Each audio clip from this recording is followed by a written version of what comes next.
The Cyberpunk 2.0 moment is almost here, and there are elements of what is coming that are free, but there are also things that will be behind a paywall, and they recently established those separate sort of dividing lines between those two things. I want to talk about those details and sort of ask the question, do they have a right to charge for the content at this point? But I also wanted to walk through my own hopes for Cyberpunk. I really have actually pushed for more and more games to have their sort of what I call their No Man's Sky moment, right? A moment where they're able to come back and put things back on course and really sort of redeem the game that struggled. Even if Cyberpunk 2077 never hooks me in the way that I want, I'm rooting for the game. I'm rooting for its comeback because I want more games to have these moments. Now, I put all of the good information right here at the beginning of the video. That way you don't have to go looking for it. It's a longer video, right? I open with a monologue and then I discuss it with the live audience. So if you like this kind of live content, hit subscribe and the bell button so you don't miss my shows.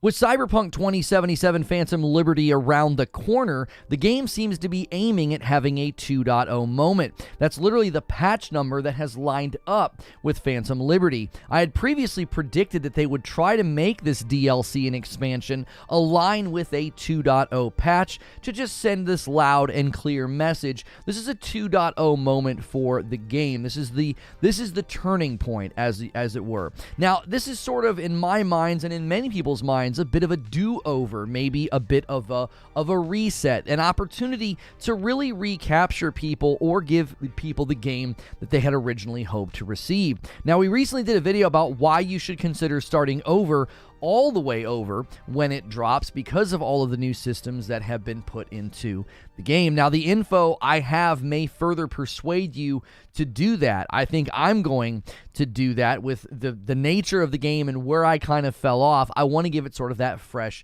start. I also have information about how much of the game do you need to complete or beat before you can jump into the Phantom Liberty DLC. So first, I want to look at what is happening with the 2.0 patch. What's free? What is behind a paywall? Second, I want to talk about my hopes for Cyberpunk. I'm not under the illusion of thinking that this will be a completely different game, but at some levels, it sounds like it will be a very different and better experience. I'm a big believer in games having their second chance, which is why I want to end by talking about where and why we might see more and more No Man's Sky moments in video games. Personally, I hope we don't need to have a lot of more No Man's Sky moments, but that remains to be seen if it's going to be a continuing thread and trend in gaming that, hey, games need to have their comeback. So what exactly is going on with 2.0, right? In 2.0, Games Radar said the following: the RPG will see two major events later this month: Phantom Liberty, the long-awaited and paid-for expansion, and Update 2.0, the free patch that plans to overhaul vast areas of the RPG. And now CD Projekt Red has clarified which of these features are included in the free update and which ones will have to be paid for. So I have an image that we're going to look at, okay? They tweeted this image out, and it makes it very, very clear what's in 2.0 that is totally free and what do you have to pay for. So if you're like, man, I don't really feel like giving them any money, I'm not even sure if I'm going to like the game anymore, just look at the blue side. That's the free update. The 2.0 update comes with redesigned skill trees and perks, revamped cyberware and new capacity system, vehicle combat and car chases, combat AI improvements, new police system, UI and UX improvements, loot, items, and crafting changes, new radio stations, including community radio station Growl FM. So, for absolutely no money, if you already own Cyberpunk, you can boot up the game and you can check out all these changes on September the 26th when everything gets pushed out. Now, if you do decide to spend some money, you get everything on the other side of the image, the paid expansion, the red side. So I think this is a good way to do it, right? Because you have to get fairly far into the game before you could even try out the Phantom Liberty DLC and the new content and the new story and the new area. So boot up the game for the first time like I'm going to do, right? Do a fresh start. I've had a lot of false starts with this game. It's just never hooked me.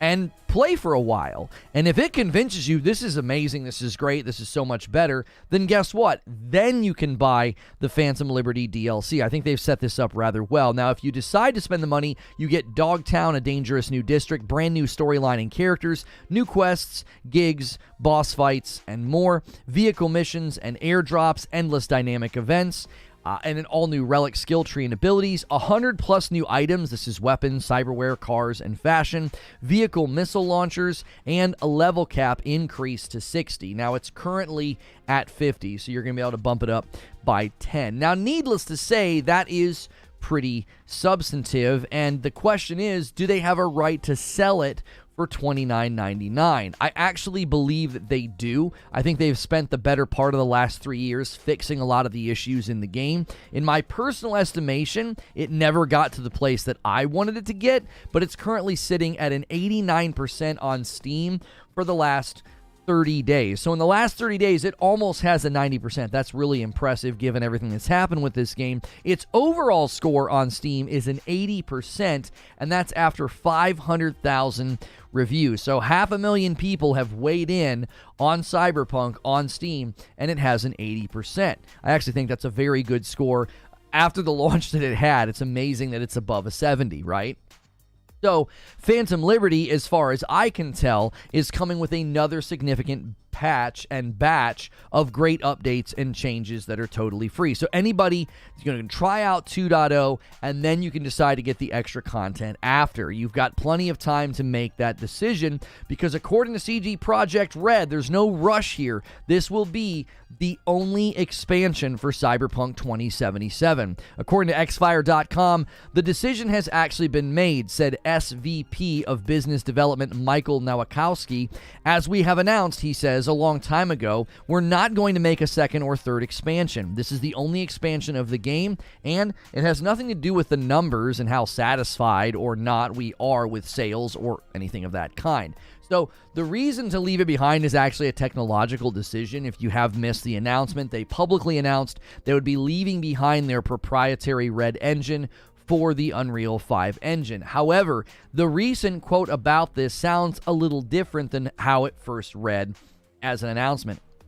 Now, Wachowski goes on to say, it is a technological decision, to be honest. This is the last time we are going with the Red engine, for the time being at least, and in the foreseeable future, you know we're going to be working with Unreal Engine from Epic. This was one of the key reasons why we decided there would be only one. So they're deciding there's only going to be one expansion in Cyberpunk because of the switch to Unreal, but then he says, this is the last time we're working on Red engine for the time being at least.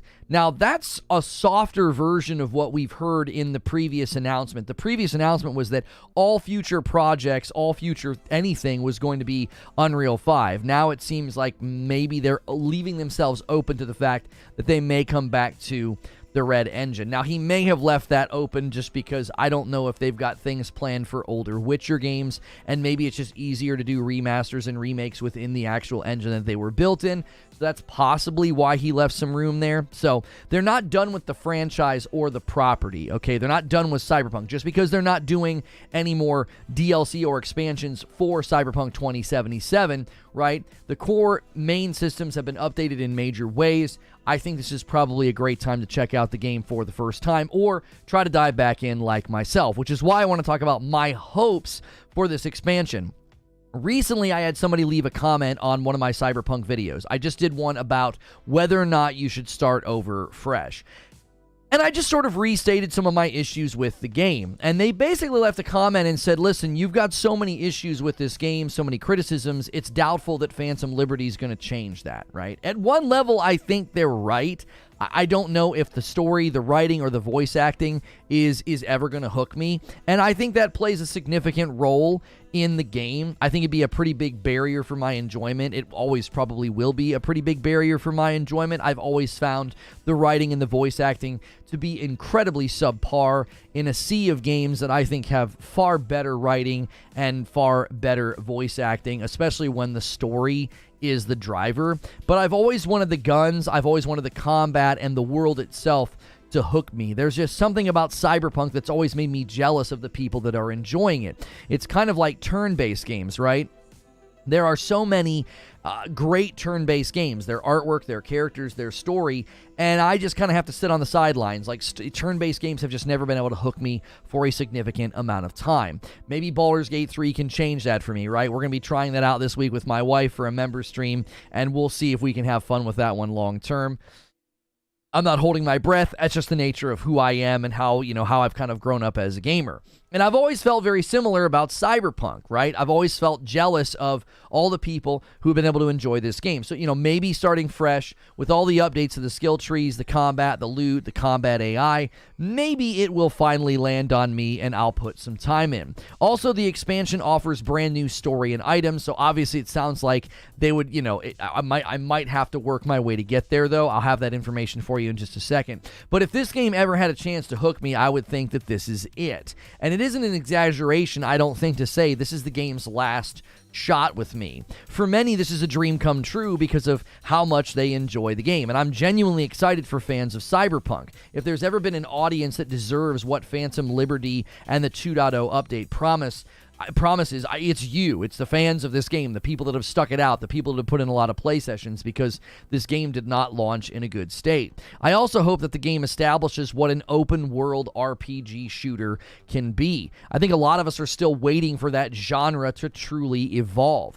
Destiny is still very much Destiny. It hasn't really changed formula all that much over the years. Starfield has its own elements that are dated, right? It's an RPG with lots of loot and lots of guns and things that you can customize and craft, but even it sort of feels like a dated game.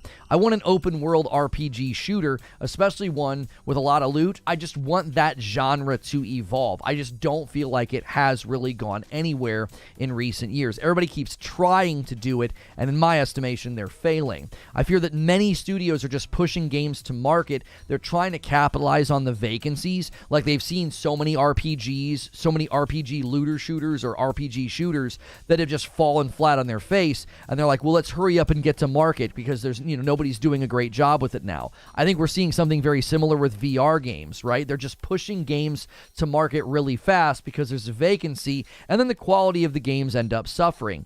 I think a significant challenge here is that games of this scope and their size and their breadth, it just takes a really long time to make them. So if you started building one right now, if you said, listen, we need to build an amazing RPG shooter with lots of loot right now, well, if you started building it right now, your game would not land until 2028 or 2029, right around then, right? 5 or 6 years if you really take your time with it.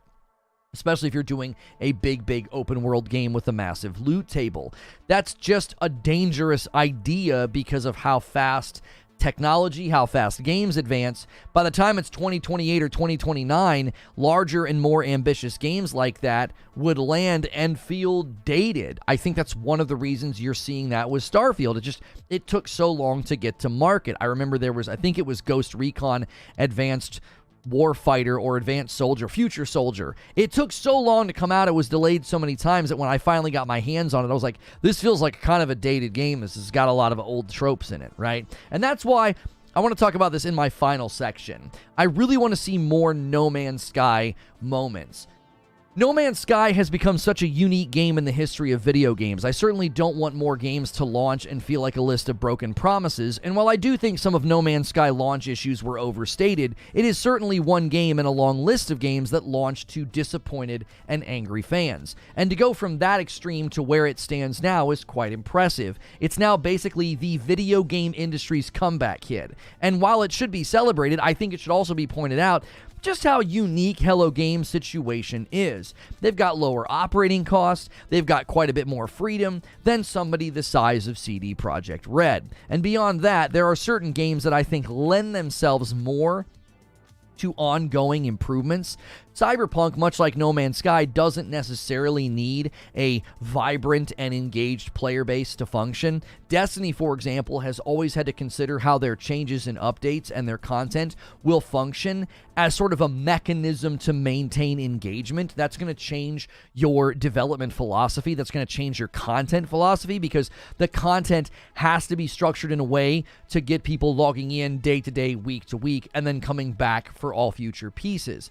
That's not necessarily true for No Man's Sky or Cyberpunk, because you don't need players in the world for it to work, right? It's not an online, ongoing live service game. I think ongoing live service games that feature elements of an MMO or looter shooters and things like that, they're always going to face that particular problem, that it can't just be good content. It has to be content that keeps people playing a forever game. Obviously, maintained engagement leads to more potential revenue, and that's how those models work. But a game like Cyberpunk is trying to do something that's difficult for different reasons and in different ways.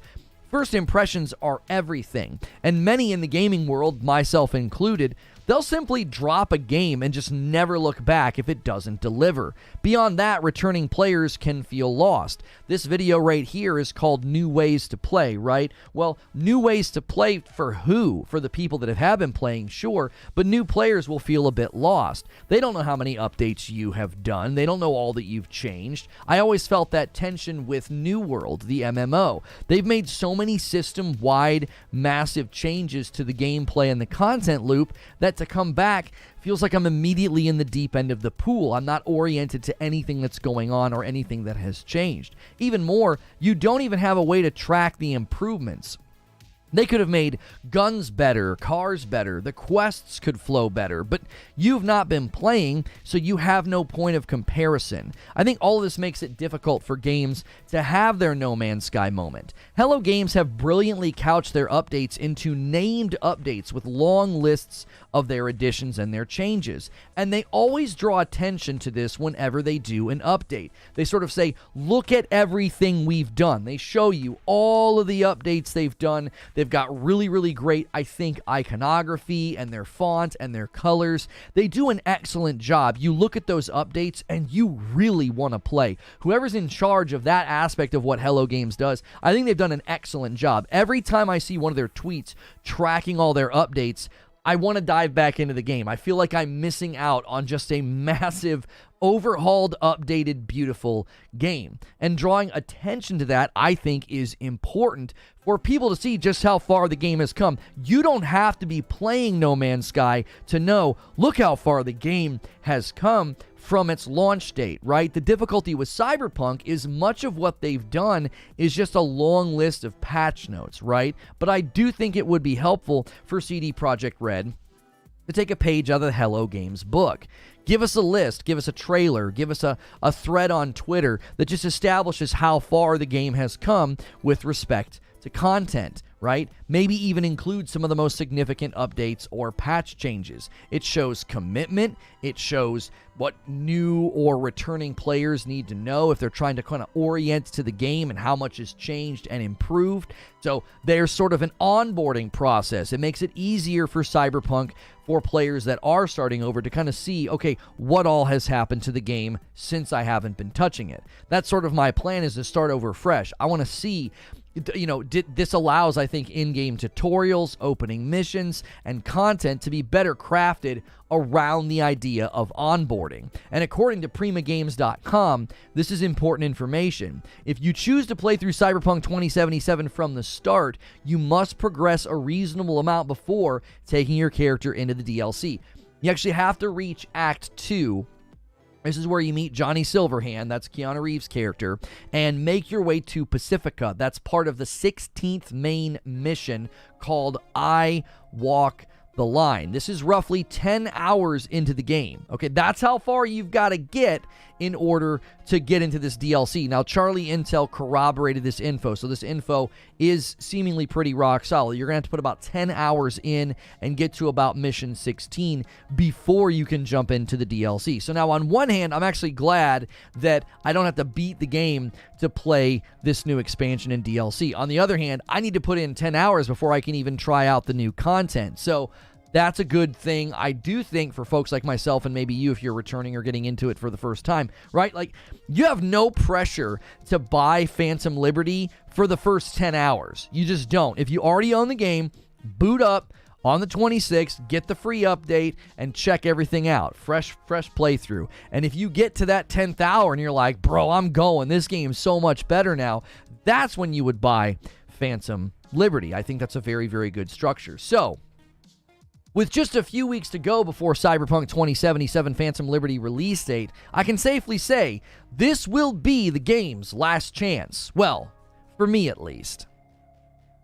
So let me give you my thoughts and my conclusions. Cyberpunk is one of those games that will be referenced for years to come. I'm not sure that CD Projekt Red likes being a gamer sort of reference point for bad game launches. It's sort of the one that we always refer to. Is it Cyberpunk bad?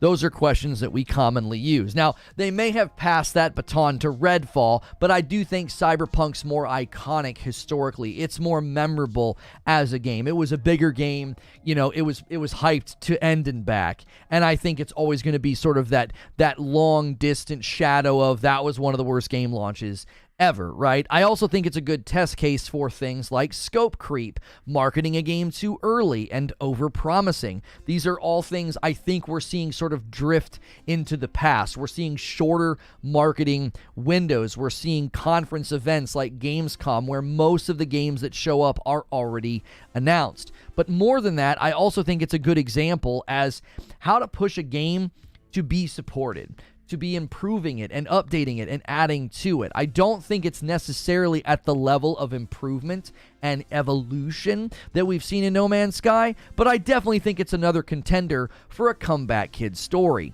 The second thing I want to say is I don't know if Phantom Liberty in the 2.0 update is going to be enough to win folks like myself over, and that's okay. That's not the sole determination of whether or not this is a quality expansion. I think the vast majority of people who buy it and play it are already fans of Cyberpunk to varying degrees. I don't think you're going to see a groundswell of people who have never played Cyberpunk storming this game down. Now, that could happen in the wake of it coming out. If it really does turn the game around, word of mouth will spread, and you may see a huge surge in sales for this game. Gamers like me who have false started with the game multiple times or just never really thought the game was up to par, I don't know if we're the target audience. So if it convinces us or it wins some of us over to any degree, I would say that is an amazing accomplishment because I don't necessarily think that's what it's setting out to do. Most of what they've updated and changed seems to be built around player feedback, the people who have been playing the most, the people who are heavily invested. I think that means a lot of them are going to be the ones that are the most satisfied by all the overhauled systems and updates. My conclusion is this. Cyberpunk always feels like a mixture of emotions for me. Obviously, a lot of us felt anger about the launch and the state of the game on console. We felt that we were sort of ripped off, and we were really frustrated about just how bad the game was. Both old and, I think, next-gen alike, we just did not like where the game landed. It was in a terrible state on old-gen, and it took a long time to get the next-gen update, and even then, I didn't feel like the next-gen update did quite enough. But then I end up feeling jealousy for the people who absolutely love the game and have gotten multiple playthroughs out of it. I mean, I genuinely feel jealous. Like, I wish I could have done that. I love shooter games. I love games with lots of loot. I love RPGs, right? So I then start to have hope. I feel hope for the game, sort of mixed with lingering doubt. The person who left that comment on my one Cyberpunk video recently, they may be right. Cyberpunk may just never be the game for me, and that's okay. But with Phantom Liberty, I can't help but give them one last chance. And that's more than I can say for a lot of the games that I've tossed over my shoulder and never went back to.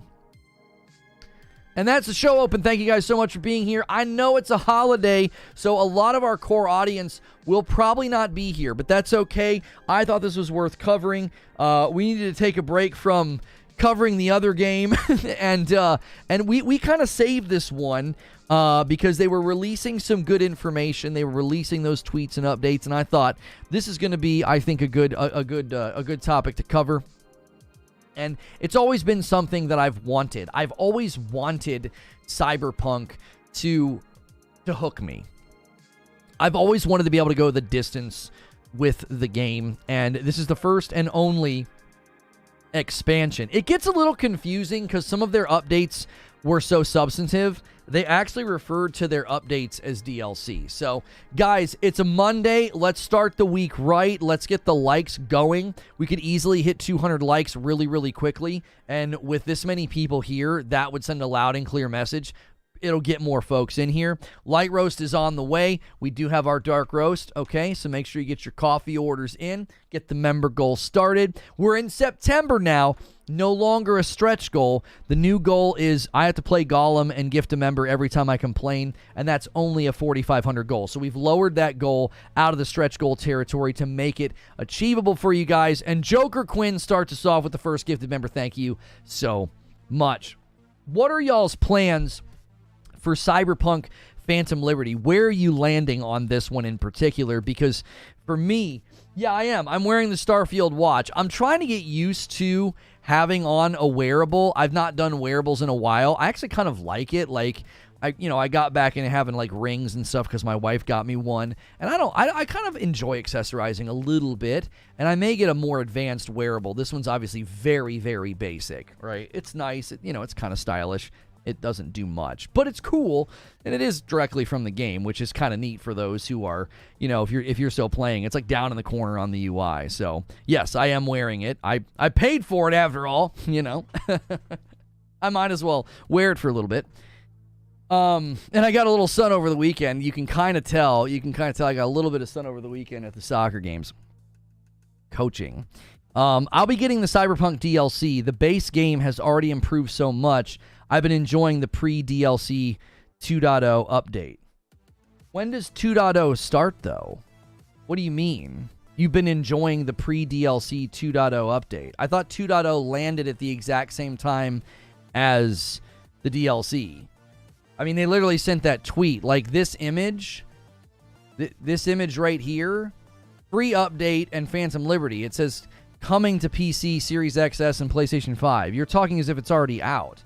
I don't think that that's true, is it? If that's true, then, people could be working on the first 10 hours that they need to get anyway, right now. But I don't think that that's true. 2.0 releases with the DLC. Okay, thank you. I was like, that is really, really weird. How'd the girls do? It was a bloodbath. We had, because of the holiday weekend, we were missing 4 people. We didn't even have enough players. We had to play down a player the whole game. And the other team didn't they ran a 5-2 on me the whole dadgum time. I was like, really? Okay.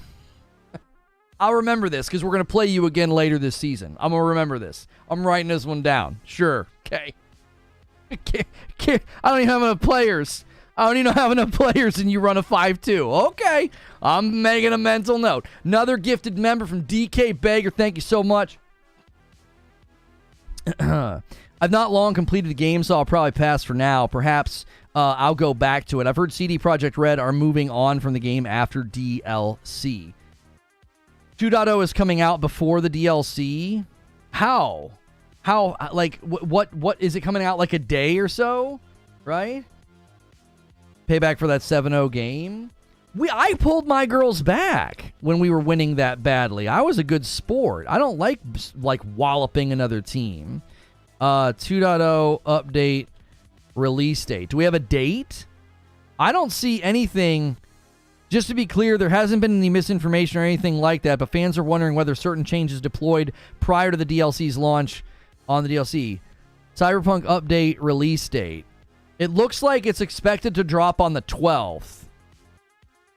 I'm seeing the 12th. September the 12th. Is that true? Wait, this means the update will arrive somewhere around the 9th or the days after. Okay, so we'll have an opportunity to play the game. We'll have an opportunity to showcase the update before the DLC gets here. Because the DLC is the 26th. So if the update lands on, I don't even know. Maybe my wording threw you off. I meant the game. Oh, you're enjoying the game before it all comes out. Yeah, your phrasing threw me off. I was like, wait, 2.0's out now? Okay. So you'll be able to get the free download around the 9th or the 12th. It's somebody in chat saying the 12th. I've got another report here saying the 12th. We've got another report saying around the 9th or the days after, okay? So that means we can showcase that before Phantom Liberty releases, and then, listen, if it hooks me, I'll do the work. I'll play it in the evenings so that when Phantom Liberty drops, we can jump right in and I can show it to you. That should be enough time for me. I can usually play about an hour a night, especially if it's for work. Lately, I've just been playing Final Fantasy 16 for pleasure in the evenings. It's not for work. And I'll play between 30 minutes and an hour, and then I go put the kids to bed, and then I watch a show with my wife or something. So I don't play for very long, which certain games are more conducive to that kind of play session. I'll be starting a brand new character for the update and the DLC drop. I'm trying to save Armored Core 6 and Sea of Stars. Oh, you're trying to have those done by then so I can jump in and see the game that we should have gotten at launch. It will hook you. I hope that it does. I totally hope that it does. I've always said there's a handful of games that I've always wanted to enjoy, right? I've changed as a gamer, so I know I would enjoy The Witcher 3 now. But when Witcher 3 came out, I was like, I can't enjoy it. There's too much dialogue. It drove me freaking crazy. I've really changed now. I would love a Witcher 3 play session, right? It's a little bit too long gone for me to really care about. I'm working my way through Final Fantasy 16. Then I'm going to work my way through, I think, Last of Us Part 1 Remake, and then I'll finally play Last of Us Part 2. I've never played those. I want to go through a backlog of games that are a little bit more new, a little bit more next gen. But I've always felt jealousy about Cyberpunk. I've always felt like, man, some of y'all love that game so much. You've gotten so much life out of it in so many play sessions. And I look at the guns, and I look at the world and the characters, and I'm like, I wish I could. I do. I wish I could like it, and I just have never been able to do it. Aren't you playing Starfield in the evenings? No. I have no reason to play that game. I don't like it at all. I don't like it at all. And I'd have to play it on my PC just to enjoy it. And I have a rig in the living room that I could try to install it on and see if I could get decent performance. Maybe I could piecemeal that game and enjoy it. I just did nothing about it hooked me. Nothing. Everything I wanted to have to be hooked by, I was incredibly disappointed by. We're going to do some Starfield streams this week because more and more stuff's coming out. I'll definitely be doing one on Friday with Mike to talk about his time with the game. But yeah, I'm looking eyes on the horizon. There's so many other games coming out. There's Lies of P, there's Lords of the Fallen, there's the Cyberpunk expansion, there's Spider-Man. There's just so many games coming out. It's not worth spending time on a game that just doesn't do what I wanted it to. I'm not going to do that thing where so many people do this, right? Like they try to beat a game into submission. I've had the same attitude about Cyberpunk. I've had the exact same attitude about Cyberpunk. I've given Cyberpunk many, many times. I've given it many, many false starts, and I'm like, yeah, no, it just doesn't hook me. And there's too many games out for me to do that and to give it that amount of time. I don't see the benefit of forcing myself to play through a game if I'm not enjoying it, right? I really liked Armored Core 6. I just don't have time for Armored Core 6 right now. I would love to play Armored Core 6 in the evenings, but I'm trying to relax in the evenings. That's not exactly a game where I'd get relaxed. I'd get kind of frustrated.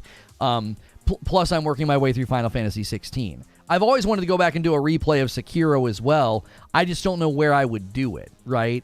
It's like, I love Sekiro. I would love a fresh playthrough, but it's really hard to play Sekiro in the evenings when I'm trying to relax. Does that make sense? Like, I'm trying to wind down for the day, not get amped up and have my adrenaline pumping. Because even if you have a successful play session in a game like Armored Core or Sekiro, your adrenaline gets going, like, big time. So if you're just tuning in, we're talking about Cyberpunk 2077 Phantom Liberty, and apparently, we just learned this morning, I wish I would have known that in the show open. I didn't realize that the 2.0 update was coming about a week or two before about a week or two before the actual expansion drops. So you'll have an opportunity, everybody who owns Cyberpunk, you'll have an opportunity to jump in and play the update for free. It's totally a free update as long as you own the game, and try it out. And if you like what they've done, if you like the changes, they're encouraging people to start over fresh. Well, then you've got plenty of reason to buy the expansion. So, yo, Bumble Pants with 12 months, excited for 2.0. I really want this game to grab me. Thanks so much for an entire year of support, Bumble Pants. That's a gold badge. Guys, if you haven't done so already, take the time to press a like button. It helps out the video, and it's totally free. You could also consider gifting some members or becoming a member yourself. I have an upload coming later today about rumors about a state of play, and then we'll go to a members-only debrief after the fact. If you are a member or you're considering becoming a member, my wife tried out Starfield this last Friday, and it was hysterical. You definitely want to go watch it. The show open where we just talked to you guys was also hilarious, but then we played through the game, and it was very fun. She is a completely different player than me, so it was enjoyable. I just started my gameplay update. Okay, so if you just started in Cyberpunk, I'm not telling you what to do. I'm just going to make a recommendation. I would pump the brakes. I wouldn't do anything. I would stop, and I would wait for the 2.0 update. We're hearing that the 2.0 update is going to dramatically change even the beginning of the game, how they introduce systems, how they introduce the weapons, and other things like that. Does that make sense? I'll be grabbing Baldur's Gate 3 for PS5 on Wednesday. We'll probably buy it on Xbox when it comes out there as well. I think Baldur's Gate's already installed on mine. It installed over the weekend. Now, was that just preload, or did I pay for early access or something? It doesn't matter. Madam and I will be playing that Friday night. We're gonna each make characters and see how it goes. It should be hysterical. Remember, you have to play with the female voice. The male voice will do the opposite of hook you. I'm actually going to do that this time because I think I picked the male voice lead the last time, and I was like, this guy sounds like he's asleep. And everyone's like, oh, you're supposed to pick the female voice actor. And I'm like, why? They're like, yeah, the male voice actor is pretty bad. You know, voice actors can make or break a game. They really can, especially for immersion purposes. Sorcerer with 27 months, and it's a VIP. Become a member because you are missing a lot. Thank you, Sorcerer. Not sure. I'm sure there is some kind of early access. Everyone on my friends list is playing Baldur's Gate 3. Female V is definitely superior. Not gonna lie, I thought this was kind of boring. Yeah, I don't want to talk about that. I've not played it yet, but I know all the stuff. Everybody knows all the stuff that happened with that one. The problem with Phantom Liberty is that the performance requirements are ridiculous. So you can't do PT with a 4080 minimum. What do you mean you can't do PT? Did you mean to put RT, like ray tracing? What are you trying to say? Tell me what to do, Lono. I'm a newbie in Cyberpunk. I don't know jack. I don't know what to do in the game either. I'm just telling you, I would pump the brakes. If you just started in Cyberpunk, you're wasting your time. Wait a week or two. They're going to push out this update. It's going to feel like a completely different game from what we're hearing. And then you get 10 hours in and you can try out the Phantom Liberty DLC. This is a stupid take again. The male voice actor is fine. Literally every game with gender choice, everyone male bad, female good. I have never heard this before. Spriggan, I played... Oh, path tracing. Well, okay, so I'm not up to date on all this stuff. So you're saying in Cyberpunk they're adding something with path tracing that you won't be able to do without like a really, really high-end card? I've not seen much about that. All I saw was that they reworked systems. They reworked entire systems. So they're talking about, this is going to be a completely new experience and a completely new game. And I'm like, well, that's the perfect time for me to jump back in. I will say almost everything I'm seeing and reading about Cyberpunk version 2.0 makes it seem like a kind of game I would really enjoy. So I'm going to wait and see. I own it on my PlayStation 5. I'll be playing it as soon as we know when 2.0 lands. That'll be our second segment that day. I'll boot up and play it. I'll be like, let's take it for a spin for 2 hours. Let's see if the opening 2 hours are better. Because the last time I played it, the opening tutorial is like 4 or 5 hours long, and it's not enjoyable. I don't think it's enjoyable at all, you know? Somebody says the female is voice acted better than the male by a good bit, says Inksanity. Listen, I've had really big fans of Cyberpunk say that, okay? I don't think people are hating or having bad takes.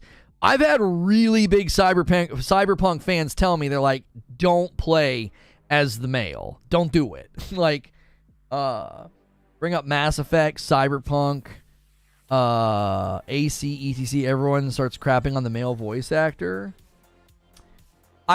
So I know people might have done that with Valhalla, but I think, again, that wasn't because the voice actor was better. I think it was because that was her story. Valhalla was written around her, and they were like, well, we better give dudes a dude to play as. Right? So, but I don't remember people being like, oh, the male voice actor sucks. Does that make sense? Like, I don't think I've seen this trend as sharply as we're seeing, you know, that you're saying. I don't necessarily think that that's necessarily true, right?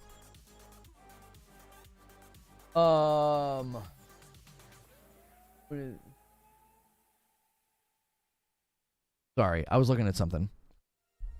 Should have had more romance options like Mass Effect. Derek says, you're going to have the power to make or break my purchase decision. Yeah, for people that are interested in Cyberpunk 2077 2.0, I'll put it on full display for y'all. I really will. I think I'm just as interested as a lot of you. I'm like, I've had so many people tell me that I've not played long enough. They're like, well, you've not played long enough. I'm like, what? I think I've played for 10 hours. I felt like the female version in Valhalla was smoother play in combat. Had nothing to do with the voiceover. Well, I don't necessarily think... Wait, did she fight different than the male in Valhalla? Gameplay is the exact same, creature doesn't matter. Yeah, I don't think... They didn't make differences between the two characters in Valhalla, did they? Didn't they do that in one of them where you could play as, Cassandra, and she was, faster or something? What am I thinking of? That's one of the ACs. Isn't there an AC where when you play as a female, she actually plays differently? She's quicker and stuff. Is that Odyssey? I'm having a dream or a memory of that was a thing in one of the Assassin's Creeds. A $10 super chat tip from Eisen the Merce React. Hey, I just want to say thank you for advice about starting YouTube. I just made partner today, so thank you again for the tips. P.S. Female V is better voice acted. There you go. Pierce Taylor with a 5 spot. I love Cyberpunk. Oh, played it at patch 1.5 and bought it at 50% off on Steam. It's full price on Steam right now. For me, a 5-star game. Oh, Syndicate. Did she play differently? Odyssey, yes. Cassandra, yeah. Doesn't Cassandra play differently in Odyssey? I swear I've seen people say you should play AC Odyssey as her. She's better. Like, not voice actor. It was like, no, she's just better. She's more fun to play. Cassandra was Odyssey, but Syndicate female was faster. Kratopsy says, hit the like button. Yeah, wake up, chat. What's going on here? We're on our way to 600 viewers. Y'all are slacking this morning on those likes. I know it's Monday, but come on now. Stretch your fingers, stretch your back, take a deep breath. It'll be okay. Cassandra was in Odyssey. I wasn't aware there was any gameplay changes. Maybe Syndicate as the female was supposed to be more stealthful. Maybe I might be mixing memories then. I think I'm mixing memories. I think I'm mixing up the memory of the female played different in Syndicate, and everybody said that you should play as Cassandra in Odyssey. I mean, listen. The point is... We've gone full on down the rabbit trail. The point is I played Cyberpunk as the dude, and I always sounded like I just woke up from a nap. He just sounds sleepy and aloof. He sounds like he's bored. It doesn't matter what's going on. He sounds half asleep. And everyone's like, yeah, it's pretty bad. You have to play as the girl, right? Now, I'm not telling you how to play. I'm just telling you my experience, and I had a very consistent flow of people who are fans of Cyberpunk being like, you should play as the girl. She's better voice acted. Like, that was a pretty consistent thing. Syndicate, the female version combat style felt faster. Okay. With all the great games coming out this year, I don't think I have a spare 50 hours to get to the good place in Cyberpunk and Starfield. I definitely think it's really hard right now to launch an RPG that demands some time, because everyone's going to think the same thing. Like, there's just so many games coming out, bro. Like, I think AC Mirage will have like a surprising amount of support and success, because people are like, well, it's $50 and it's shorter. I can get that and enjoy that before all these other games come out. Like, I think they made the right choice by bumping back the release date on AC Mirage, right? It sounded like the guy mailed the roll in. You're thinking of Syndicate, where the pro tags are twins and you have to play as both due to the twins taking on different missions. That's probably what I'm remembering. It's been so long. Dan with 25 months in a VIP. I'm digging Starfield far more than I anticipated. The menu sucked, though. Congrats on your recent growth. Keep up the awesome content. Thank you, Dan. It does not take 50 hours. Cyberpunk is good. Go play it on the 2.0 update.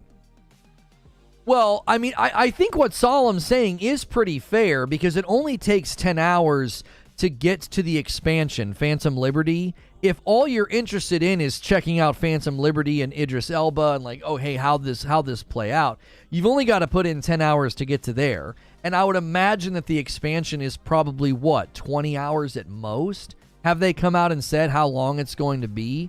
Phantom Liberty, its length or whatever? Eisen the Merc react with 2 months. I don't usually play females in games. I had to switch back to the female V because I'm familiar with the actor. 31 months for Hilly. The perfect builder for Cyberpunk female V is with a P. Best voice acting into this. I call it this. I'm not saying those things out loud, Hilly. This is not Friday night. Skaternator gifting a member, keeping the member goal moving. You guys have a new goal. It's not a stretch goal anymore. We've actually lowered it since we're out of the previous month. A $5 tip from Pseudo Rhetorical Buddha. It's a world of cool people are... It's a world of cool people are boring, let's be honest. He needs another character trait than cool. I'm not... Who are you talking about being cool? Talking about the main character? Are you talking about V? Or are you talking about Johnny Silverhand? Who are you talking about? I haven't even cleared half of the map in Tears of the Kingdom, then Starfield, then Baldur's Gate 3, and Cyberpunk. Too many 200-hour games for me. I don't know if they've said how many hours it'll take. Lies of P is dead in the water, releasing around Armored Core 6, Baldur's Gate 3, and Starfield, and the Cyberpunk release. Pretty much shoehorn that game. You know what I feel bad about is, I think you're right. I feel like Lies of P should just delay. It's such a cool game artistically, but it really is. And you got to consider Lords of the Fallen's also coming out. Like, it really is a tough year. I'm telling you, I feel like all the delays have created a monsoon, and everybody's trying to get in before the fiscal year ends, and they know that if they wait until after December, everything slows down. If they want to get these games out within this fiscal year, and they end up landing in the first 2 to 3 months of 2024, they know that's a terrible time for game sales. Like, it's not a strong part of the year. They know the last quarter is best. I mean, Liza P should consider maybe bumping to November, December. I don't know. Liza P should have a long tail. I mean, maybe. Babbling Bike with 13 months in a VIP. Gonna pass on Starfield and Cyberpunk. I just sunk 65 hours into Baldur's Gate 3, and I hit my limit on story-based RPGs. Much love.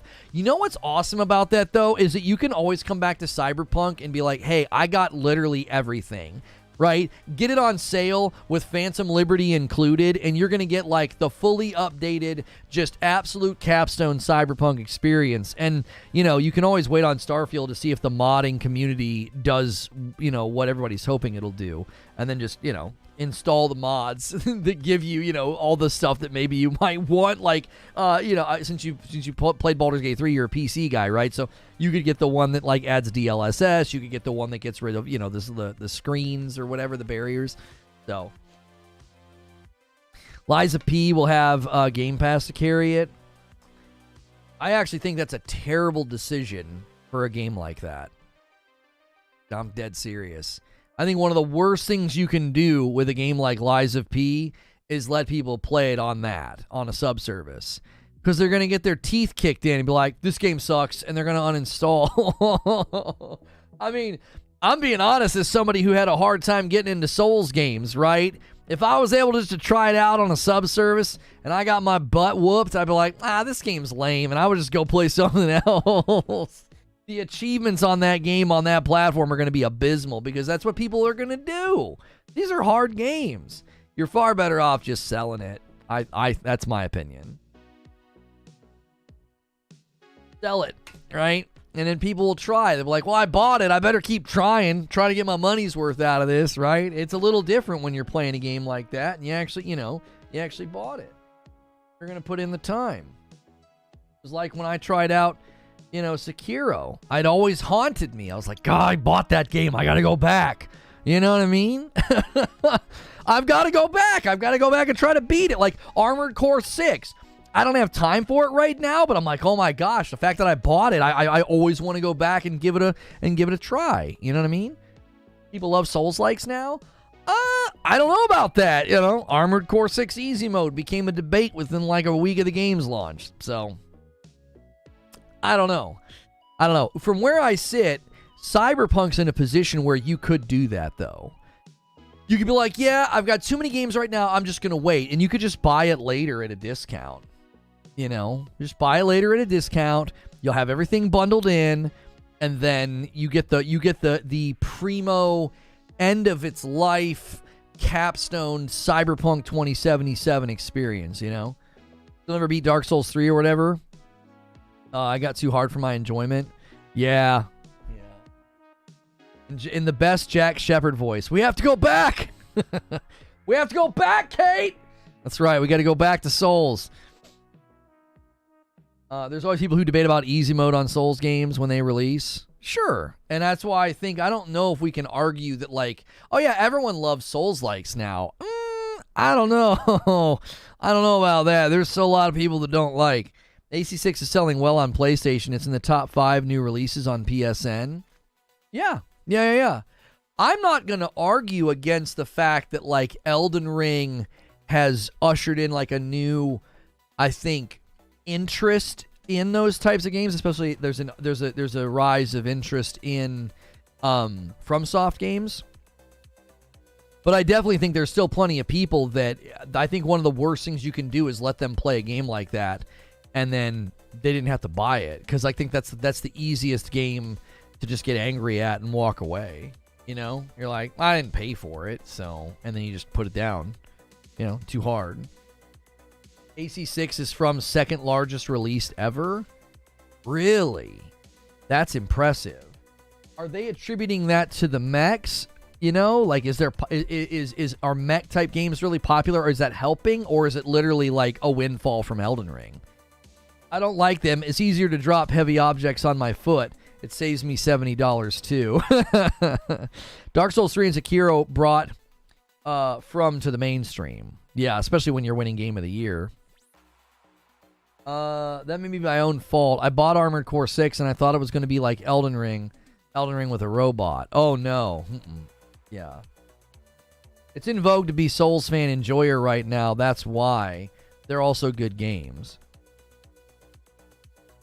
Bandai said it was because of Elden Ring. Well, there you go. I mean, I think coincidentally, or in a similar way, I think everybody looked at Cyberpunk and thought, oh, it's going to be Witcher in a futuristic city with guns, and that's what people were expecting.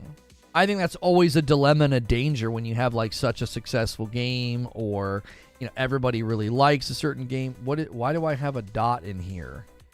Why do I have a red dot in? I don't understand. It's telling me I have a red notification in the live stream stage. What is this? Go chat. You're thinking of Syndicate. Yeah, don't talk in there. I can't see that. That's so weird. That is weird. You can like talk in the stage. We got to disable that. A $10 super chat tip from CS. Cyberpunk was jacked up when it launched. The police didn't work and there wasn't vehicular combat. I guess with the new expansion, it's going to be fixed. Can't wait to play it GTA style. Combo of old fans from fans. Right. Well, and I think a lot of people came into Cyberpunk thinking the same thing. It was like, well, The Witcher was so great, this game's going to be amazing, and it wasn't. It really, really wasn't. And I think that was totally fair. Wolong is hard in the beginning, but it gets easier. It's a popularity point for people to like Souls games now, especially social media gamers who talk about games more than play. They want to be included in the convo mostly. I mean, I don't know. Like, I feel like I've been treated that way about Cyberpunk. It's like every time I try to talk about Cyberpunk, people are like, well, you've not played it.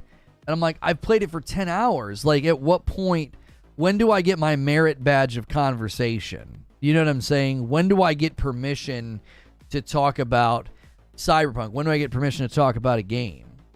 Do you see what I'm saying? Like, I know I'm going to run into that issue this week alone with anytime I try to talk about Starfield. I'm going to run into the same thing I ran into with Cyberpunk. Anytime I tried to talk about Cyberpunk, or I would play it and I would critique it, people would be like, you've not played enough. I'm like, what do you mean? I've played for 10 hours. I've literally played for 10 hours. I got to Johnny Silverhand. I went and did some stuff with him, and I was just like, no. I just don't like the game. There's too many elements of the game that don't hit where I think that they should hit. I thought Cyberpunk was going to be like The Witcher and was disappointed. I mean, how far do you think you have to get in Cyberpunk? 10 hours is nothing in an open world game. Okay, if you're going to play the game and go the distance, your statement is true. If you're talking about whether or not I can assess a game's quality in 10 hours, no, I don't agree with you. What you're saying is true in some contexts, right? If you're like, oh, this game, dude, is massive. 10 hours is nothing, right? If you're saying, oh, that's nothing in the vein of, like, I cannot assess the game's quality, that I don't agree with that at all. I can assess the game's quality because you've done all of the things. You've shot the weapons, you've engaged with dialogue, you've engaged with NPCs, you've watched cutscenes. Massive open worlds are built for at least a 30 to 40 hour playthrough. Okay. And what does that have to do with me assessing the game's quality after 10 hours? It also doesn't take 10 hours to reach Johnny Silverhand. The articles I read said that if you want to get to Act 2, Mission 16, after Johnny Silverhand, to get into the DLC, it's about 10 hours. Absolutely not. 10 hours is nothing. I don't understand. So if you're playing a game and you don't like it, and you don't enjoy the combat, the dialogue, the NPCs, or anything, and you've played 10 hours, you don't think you've seen enough to assess the game's quality? You're like, no, I gotta keep going. I don't understand. What's gonna change? Is the shooting suddenly gonna feel better? Is the dialogue NPC, is the story going to suddenly get better? Are the systems within it, are the RPG systems going to suddenly get better? What's going to happen after 10 hours? You know what I'm saying? What's going to dramatically change in the game to change my mind? Agree, Lono. If it takes more than 10 hours to hook you, then it's probably not well designed. Or it's just not for me, right? The best player to assess the quality of the game is you. Ignore the reviewers. I never trust the talking heads. I mean, I said that the other day. I said you could play a game that the entire world has decided is a 7, and you could think it's the best game you've ever played. 10 hours may be too short to give a comprehensive review, but it's enough to assess if you want to continue. Right, I'm not saying I would put out a 35-minute review like Skill Up after 10 hours. I'm saying I can assess a game's quality that quickly. It's not difficult. Like, imagine you're playing a platformer, and if you play it beginning to end with a few side missions and exploration, that game's going to take you 10 to 12 hours, okay? And you play that game for an entire hour, and you're like, I don't really like this. Okay, I think it's clunky, it's bad, the iframes aren't working properly. I just don't like it, okay? This is not a very good game. You played 1/10 of the game. So when I played 10 hours of Cyberpunk, I get all the way to Johnny Silverhand. I do a couple of missions with him, okay? And I'm like, I don't like this game. I don't think this game's very good. And you're like, you've not played it enough to determine that. What? How long is the game? What's a straight run through of the campaign gonna run me? What is it? Cyberpunk 2077 campaign completion time. Let's get an average completion time. Okay? If you focus on main objectives, Cyberpunk 2077 is about 24 and a half hours in length. Let's just round that up to 30. Let's say I'm going to do some side questing and a little exploration. Okay? 30 hours. I played a third of the game. I played a third of the game. How is that not enough time? So I could have done another 10 and another 10, hit 30 hours and been done. I don't think there's something that's going to happen in those back 20 hours that's going to change my mind. I highly doubt that. 10 hours in, for example, Fallout 4, discovered the Institute. Before that, I was searching for a prison. The whole story instantly became mysterious. Okay. I think this is an interesting conversation. I think it's relevant to what's going on right now with another game. We're not going to talk about that other game, but keep that other game in your mind, okay? Because I'm talking about my experience in Cyberpunk. If I'm playing a game, because the example that was just given with Fallout, you're like, well, the story suddenly became mysterious. If I'm playing a game for 10 hours, and I think, okay, combat feels really good, guns are dope, the skill tree's pretty cool, voice acting and story's kind of but that's fine. I'm going to keep going. And then the story suddenly gets mysterious, you are absolutely correct. That will change my conclusion about the game. Certainly. But there has to be certain things carrying the game in order for that to happen. Do you understand? If the guns feel bad, if the movement doesn't feel so hot, if the skill tree doesn't seem all that impactful, and the story and the voice acting just isn't landing on me, there's just nothing carrying the game. It's like, I played for 10 hours. I don't think movement and gunplay is going to suddenly change. I don't think the skill tree and the RPG elements are suddenly going to change. So cool. If the story suddenly gets interesting, I'm not going to go forward on that bet. I'm not betting my time. I don't bet with my money either, and my time's infinitely more valuable than money. I only have so much of my time. I can go generate more money. I can earn more money, right? I can't get more time. I can't get time back. So when I look at a game, I think you guys are correct. On one hand, you're correct. You do have to put more time in with certain games. I think for like really simple platformers or like action adventure games, I think if they don't get you in the first hour, they're probably not going to get you. If the movement and the combat and the basic pieces of the content loop, if the basic pieces of the content loop don't hook you in the first hour, I think you're well within your right to be like, I'm done, right? Now, larger games, I think you got to go a little bit further, maybe 2 to 3 hours. You got to actually get past the opening hand-holding. You got to get to the point where you're in charge and you've got freedom. Atlas Fallen was kind of that way. Like, it took a while for me to really get out into like, oh, it's my game now, right? Mokwai Ninja with a gifted membership taking us to 4 on the day. We are 1 away from the layup. See if any of the big boys are around today. They might not be. They might be enjoying the holiday. I hear nitpicking and setting out on issue quests. I'm not sure what you're talking about. Who are you responding to? I felt the same way about God of War. I'll go back and play it someday because I own it, because everyone keeps saying it is awesome. Gollum Game of the Year. I enjoyed everything with Cyberpunk 2077 besides the main story.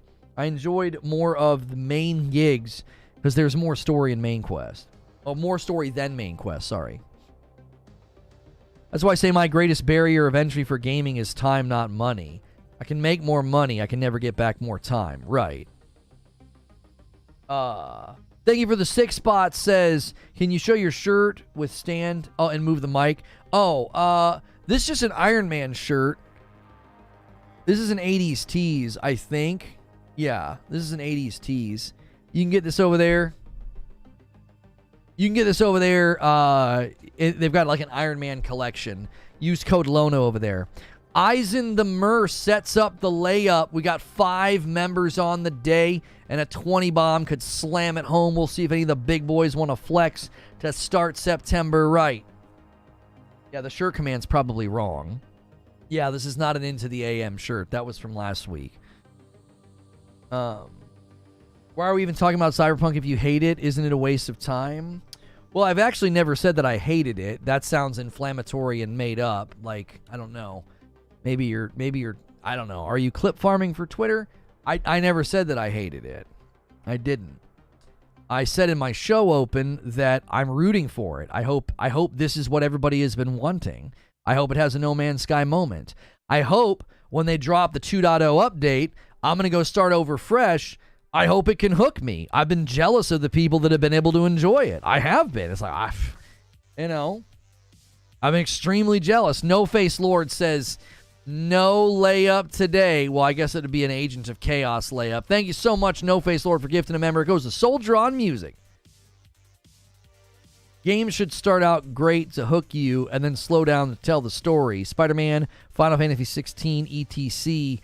They hook you in the opening act and give you the idea. RPGs, I'll give 5 or 6 hours to hook me in.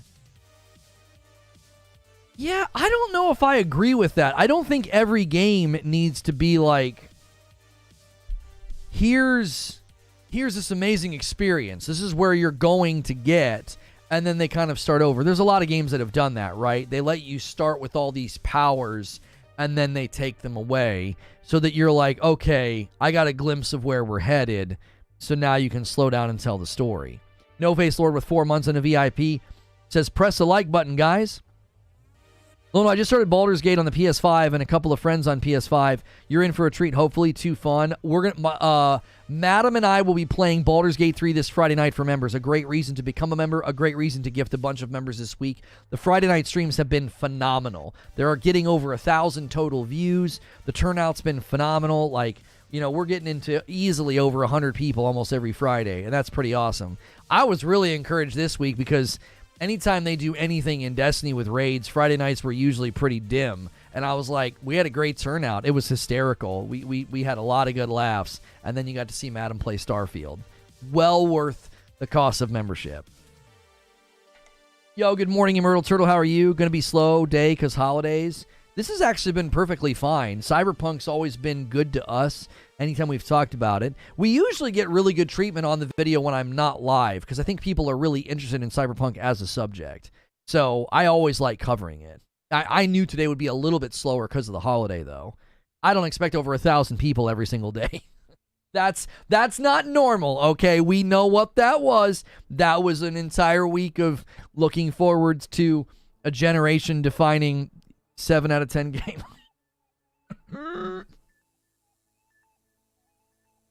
Anyway. DLC bringing wall running. Oh, I don't know. I don't know if I've seen that.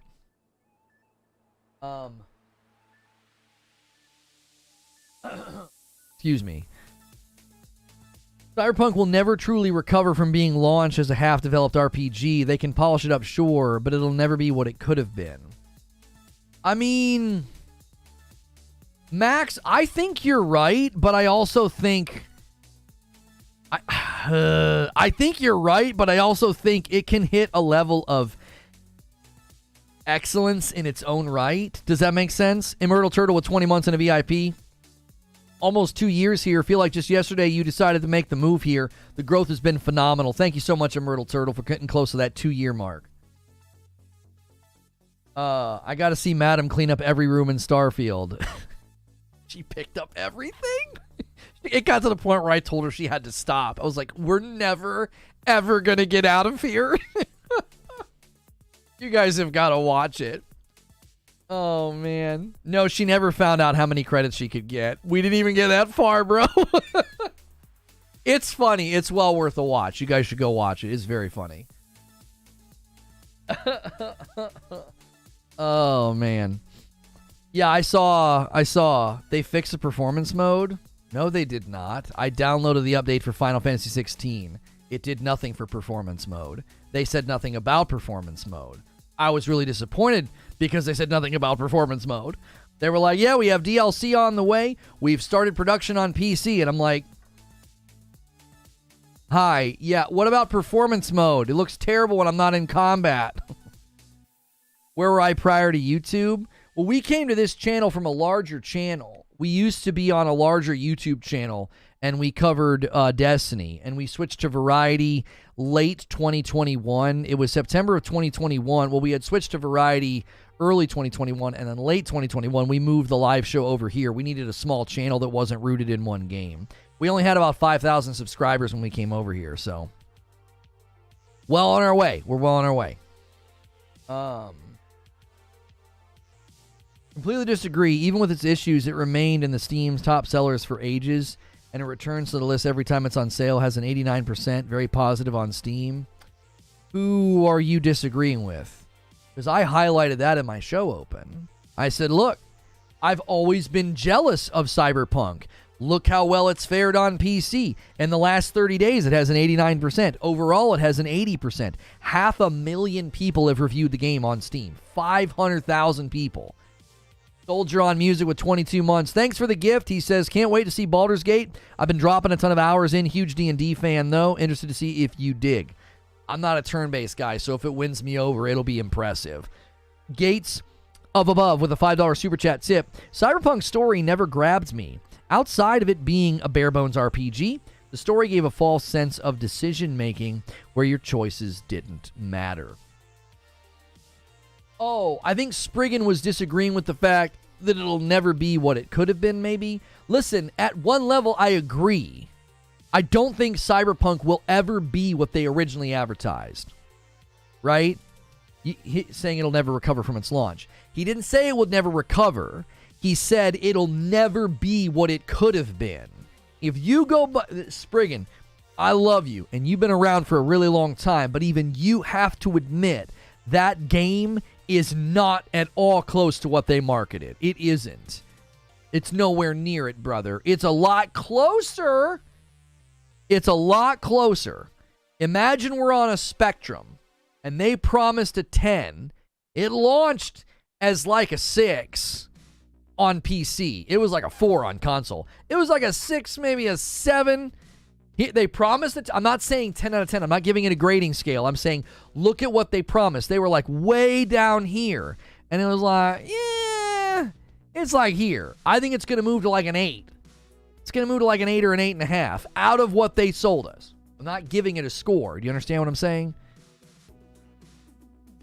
You can say that about every game, though. No, you cannot. No, you cannot. I've played plenty of games that are exactly what they marketed. Hogwarts Legacy was exactly what they marketed. Armored Core 6 was exactly what they marketed. Final Fantasy 16, outside of performance mode, exactly what they marketed. Ragnarok, Forbidden West. Where's the issue? Hi-Fi Rush was exactly what they marketed. My daughter loved it, right? Plenty of games that's not true. I can't stand the hand wave that we constantly do. We're like, this company just walked out and lied to us. Well, all companies lie to us. What? Alex, I love you. I got included in an Alex stream. What an honor, right? He had his shirt off and everything. And I point out that Series S users were sold something on false pretense. He's like, everything they've sold us is false pretense. AMD, Nvidia, all the consoles. And I was like, what? No, that's not true. You really believe that? You believe everything we've ever purchased has all been sold on false pretense? There are degrees within marketing of what is more misleading or misrepresentative than others. Cyberpunk was egregiously not what they promised us. The original Watch Dogs was egregiously not what they promised us. You can look at plenty of games and plenty of consoles and plenty of pieces of hardware that are way, way closer to what was advertised. You can't just wave your hand and be like, well, this company basically lied to us and misrepresented the product, and you can't wave your hand and be like, oh, but all companies do that. That's such a buck pass. That's such a buck pass. So we're not allowed to hold companies accountable because what? Marketing can sometimes, inflate the reality of the product? That's ridiculous. There's a difference between puffery and lies. That's exactly the point. There are degrees of dishonesty, okay? There are degrees of dishonesty. There are egregious things in marketing where like, that's not what we were promised. And then there's puffery, right? It's going to be a next generational experience. And you're like, yeah, it's okay, right? Hang on, I got to read some of these. Spirits with 3 months in a VIP. I look forward to the unfiltered stream every week. One of the highlights of my week. Keep the great coverage. Thank you so much, Spirits. A $5 tip from Swoozy. I'm saying Baldur's Gate 3 start screen goes hard. Great start screens have always been a thing. Look how legendary Halo is. I can't tell if you're joking or not. It's going to cost you another $5 to clarify. Scotty B comes back in with a member plus. Thank you so much. If you're going to hand wave the Cyberpunk marketing by being like, well, all games do that. No, they don't. That simply isn't true.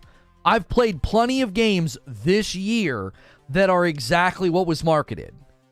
They're exactly what was marketed. Like, I never got into Hogwarts Legacy and was like, this is not at all what they promised us. I never once said that. Nobody's saying that about Armored Core 6. Do you see what I'm saying? Like, come on. There are plenty of times where they're like, here's the game, here's the gameplay, here you go. I never once played Ragnarok and thought, but they totally lied to me. That was such a misrepresentation. You could say that about Cyberpunk at launch. You totally could. You cannot look at Cyberpunk's marketing and be like, well, all companies do that. That is simply untrue. It's demonstrably untrue. I can objectively falsify that claim. It's not difficult at all. All you gotta do is look at the marketing of games and look at the product that comes out, do side-by-side comparisons of the gameplay, and you can objectively falsify that claim. Be like, no, that's not true. Cyberpunk, it's easy to point out, it's missing advertised features. A great point, Amos. A rare occasion where me and Amos are in agreement. Is this Alex you're responding to? Oh, no, it's Alex. Yeah, a guy put together a video, and he included me in his video. And Alex was like, no, because he didn't want to... He's like, I love Lono. Like, I've not been in his videos lately. Probably because I think I've toned it down a little bit. I'm not as clippable because I'm not going off on tangents. I was like, well, I'll tone down the show a teeny bit and just have more conversations. And so this guy put me in his video. And so I randomly show up in the video that Alex is reacting to. And in the video, the funniest part about it was he pauses the video too soon. I'm like, well, there's this tweet from Stephen Totillo, and that, has the policy changed? And Jez Corden replied and said it's changed. And he pauses it, and he's like, expose. And I'm like, but the policy hasn't changed. Jez Corden was in other places saying, I don't think they changed it. I think they're doing case by case. So it was the classic React meta of like immediately pausing and being like, got him. And it's like, watch the next 7 seconds of the clip. The policy hasn't changed. Jez doesn't speak for Microsoft either, by the way. But anyways, I conclude in the clip that people who bought the Series S they bought it on false pretense. And he just hand waves the whole thing. And he's like, well, every company, everybody sold us something on false pretense, right? Everyone. AMD, Nvidia. So he basically said like every company that's marketed stuff in the last couple of years has sold us stuff on false pretense. And I'm like, I don't think that that's true at all. There aren't literal features that I didn't get on my PS5. I'll argue this. My Xbox Series X doesn't have things on it that aren't there. They're there. It's the Series S owners that can say, we were promised parity, we didn't get parity. You see what I'm saying? So you can't look at Cyberpunk marketing and hand wave and be like, well, all marketing is dishonest. What? Like, I get tired of that. It's like Ginger Prime tried the same thing with me on Twitter, and I love Ginger, but he was like, all marketing is lies. And I'm like, there are degrees of dishonesty. If we cannot admit that, how can we possibly have conversations about holding companies accountable for what they say? There is like Watch Dogs level dishonesty. They showed us a game that didn't even exist. Do you remember? Do you remember Watch Dogs? It was like mind-blowing. Like his coat was flapping. It looked realistic. There's like debris crossing the street and all this stuff. And you're like, oh my gosh. And then the game comes out and you're like, what is this? There are degrees of dishonesty in marketing. It has 8K on the box. Both consoles have 8K on the box. That's constantly misrepresented. It's constantly misrepresented. 8K is on the box because it supports up to an 8K output. So when 8K televisions and 8K movies are there, you will have a device that they can update the firmware and turn that on. That's nobody bought those boxes based off of that. That is the biggest red herring every time this topic comes up. 8K on the box. They both have 8K on the box. It's purely promoting an 8K output capability that's going to matter, I don't know, in a couple of years maybe when people are actually buying 8K televisions. It doesn't matter right now, and it wasn't part of how they were sold. Neither of them tried to sell us on that. And they both did it. So, again, that wasn't the sticking point of any of the next-gen marketing. A 5-spot from Soldier on Music. Besides misrepresenting the game, the bass was boring, the voice work was unforgivable, it felt derivative and not special. Derek says, Alex is a fun conversationalist, but I'm kind of convinced he's unable to speak without hyperbole. Like, I just don't think he's physically capable of not talking about stuff without exaggerating. No, he is, because if you watch any of his port reviews and like his breakdowns of stuff, yeah. It's a character for the most part. It's a bit. You go from like shirtless himbo to him being like, this port is actually done quite well. And when I did the CPU testing, like it's such a juxtaposition. It's the HDMI spec. I'm tired of yelling this, says Zubair. Right. 8K is purely there to establish this is an 8K capable device. How they not market as 8K, they put it on the box to market it. Because that's not marketing. What's on the box isn't marketing. I couldn't even tell you what was on the box for my Samsung television. I went to the store, I looked at it, and I bought the Hisense, but somebody sent me the Samsung. When I looked at all of the advertisements for the Series X and the PlayStation 5, I never saw them saying 8K games. I never saw them saying this is an 8K device. That wasn't a part of the marketing. It wasn't. They talked about 4K games. They talked about higher frame rates, and they talked about instantaneous load times. And I got all of that. The box is not marketing. It's just letting you know that this is an 8K capable device. There's a big dividing line between... I didn't even go to the store and see the boxes. How many people even did that? Most of us ordered it online or from a scalper. Come on.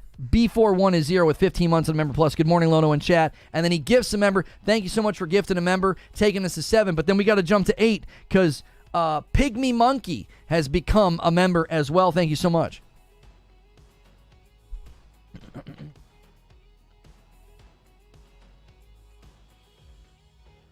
Dubear says, if you license a spec, they usually require you to put some things on the box. It's part of the deal. This discussion is just so ridiculous. It's just so ridiculous. It's like nobody bought it and thought, oh, I'm getting 8K gaming. They both put it on the box. Why? Because they're capable of doing it. Neither of them have turned it on, by the way. Neither of them. Neither the Xbox nor the PS5 have turned it on. Why? Because it doesn't matter. It's not what anybody was looking for. It's for future updates. Hey, there's 8K capable devices out there now, and such and such video service has turned on 8K streaming. You see what I'm saying? Like, or I guess you could probably buy like 8K if you'd need a drive. I've got the digital and the drive, but if you don't have the drive version, then you wouldn't be able to do it. You'd have to look for a streaming service or wait for the external drive to come out. The box is certainly marketing, but the 8K is marketing the output capability, not 8K gaming. Almost nobody does or has made 8K games to begin with, nor is it the platform's job to make sure they do. That's precisely the point. Like, 8K on the box is such a goalpost shift. It literally says you don't have a good point to make on the topic. Yeah, it's in the discussion about marketing. If we're looking at Cyberpunk, and then we're looking at games like just compare Cyberpunk's marketing to like any other game this year.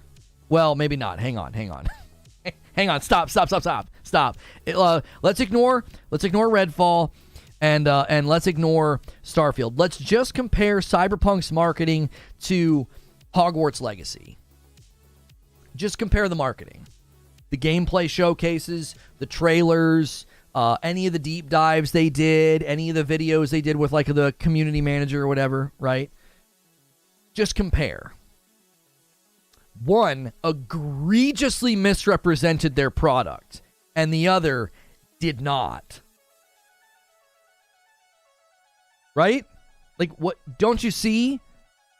There is a enormous, there is a chasm of difference between the way that Cyberpunk 2077 trailers and gameplay, you go back and look and it's like, that game doesn't exist.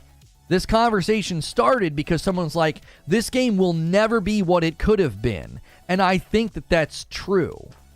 Never. Do you know what game became more than its potential? It became more than the marketing. No Man's Sky. I think there are times where you can say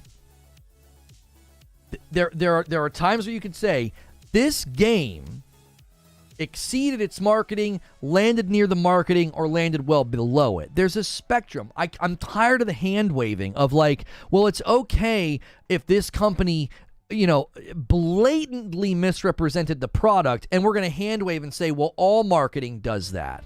That simply isn't true.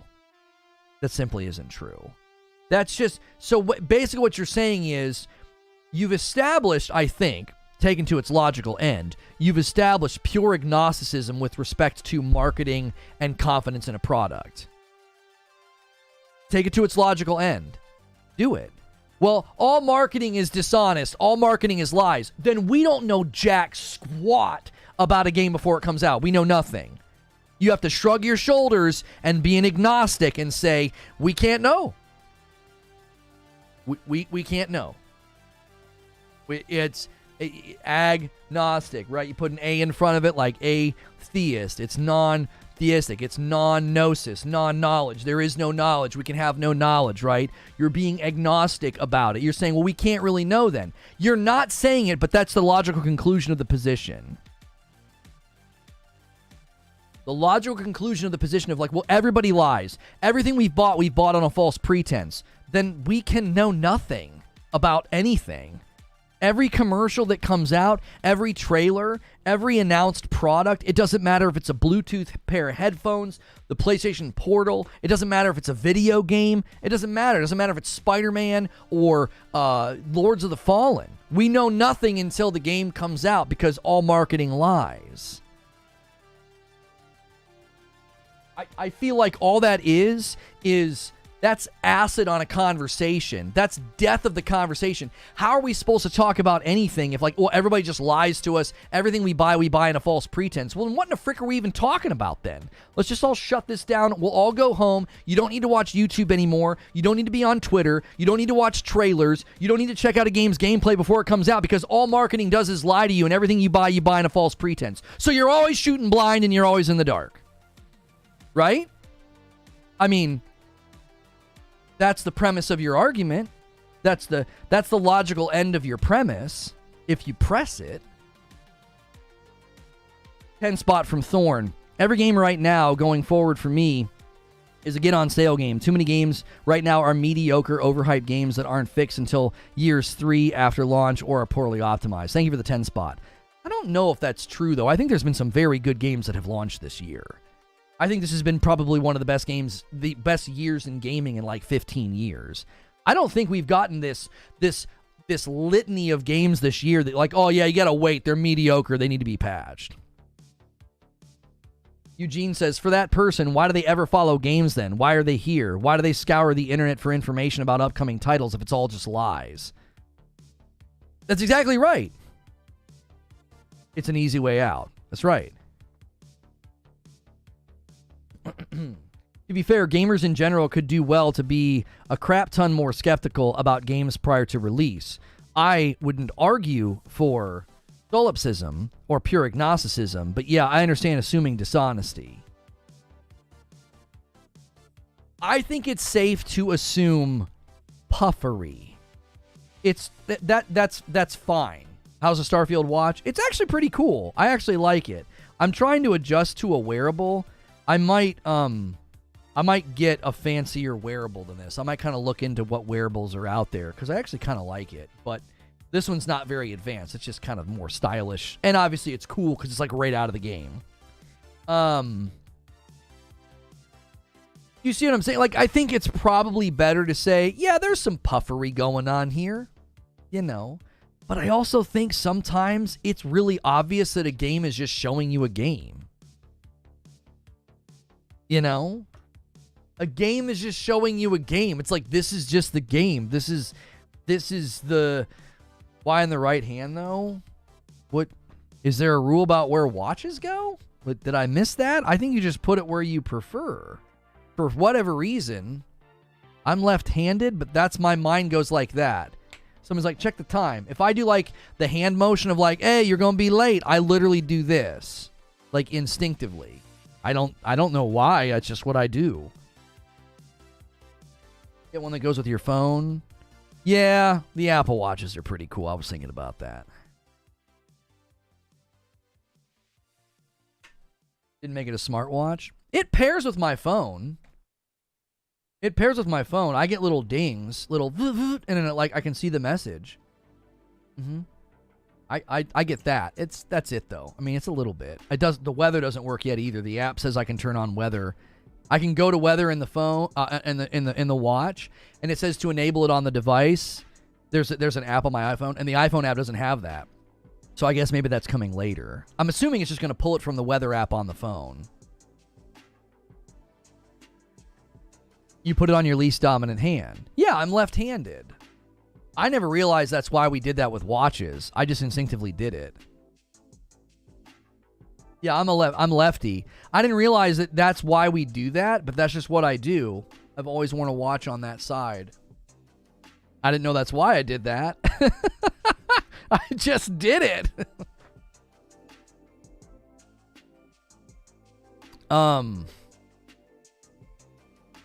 Back in the day, a watch on the left hand was customary for guys and the right was for girls. It doesn't matter now. Oh, I remember that too. Remember all the things of like which ear got pierced? Do you guys remember that? Oh, man. Children of the 80s and 90s know. Oh, that guy's left ear's pierced. No, wait. Is it his right ear or left ear? Which is it? If one of your ears pierced means that you're not straight. Like, you remember that? And no one ever knew which ear it was? It was the stupidest thing. You're such a conformist. I've never been called that before in my life. Bracelets on the left. Yeah, I have some bracelets that I wear. I don't wear them on stream, but I wear them like if I'm going out and, trying to look a little bit nice, put on a jacket or something.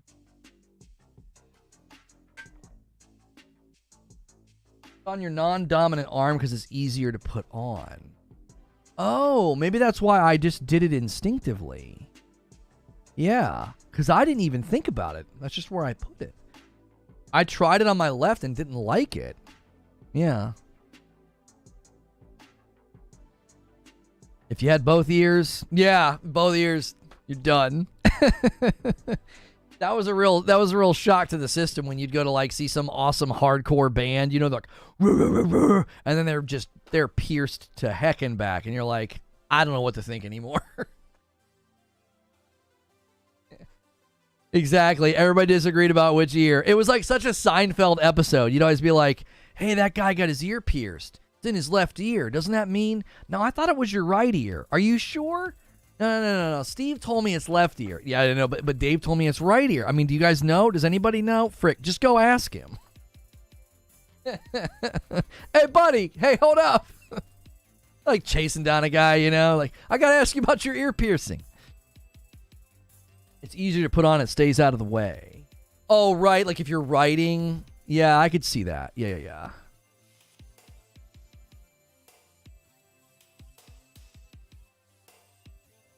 Anyways, my point was not to handwave Cyberpunk not being everything it was delivered as it was every game could have been better. Right, but here's the thing, Spriggan. You're saying every game could have been better. That's not what he said. Right? Yes. In a general way, I can accept the axiom that every single game when it launches could be better. That's true about virtually everything. Every piece of food that you order, every TV show you watch, every movie, every song, every album, everything could be better, right? We could get into like hierarchy and Thomas Aquinas and what that means, but we're not going to. But in general, right, we readily admit on the scale and hierarchy of perfection and miserable failure that nothing achieves perfection, okay? Even some of my favorite games, I have criticisms. I'm like, yeah, this thing's crap that they did, right? Mr. Frugal with 21 months, thank you so much. Lono a lefty, after all this time, you bamboozled me. Unsub, go blue. Listen, man. Like, you got a problem, Frugal. A 10 spot from Thorn. A lot of PC ports this year have been poorly optimized and can barely run on 2030 series cards, needing FSR, DLSS just to get to acceptable frame rates. The QA is shocking, especially with the RAM consumption. Okay, I was unfair. Y'all PC guys have been down bad this year, right? And if you're like a really obnoxious PC master race, then suck it. Nobody likes you. But if you just like to play on PC, then I'm sorry. I feel bad for you. The people that are obnoxious PC master races and they make fun of everybody and call them peasants, I love that you've had a miserable year. I think it's deserved. But to everybody else, I feel really bad for you, right? But I accept that, but I don't think you're saying anything, Spriggan. You're like, well, every game could be better at launch. That's not what he said. What he said was, it will never be the game that it could have been. He's speaking about the idealistic Cyberpunk, the image we were sold, the marketing we were sold. You can't handwave that and be like, well, every game could be better at launch. He's not saying that. He's saying something very different. He's saying something very different. I would say the same is true for, like, if you play Redfall and you walk away from it and you say, well, it could be better, you're saying frickin' nothing. You're saying nothing. If you look at what the game could have been, if you look at even how they kind of envisioned it and marketed it, it's like, it's not even that. Right? There are plenty of games where you're like, what the frick is this? Like, what in the world? This is terrible. This is in a terrible state. This is absolutely in terrible shape. This is nothing like was marketed. I think the most egregious offenders historically are Cyberpunk, Redfall, and then we can debate No Man's Sky. I do think No Man's Sky fell well below its potential and its marketing, but I also think it was overstated.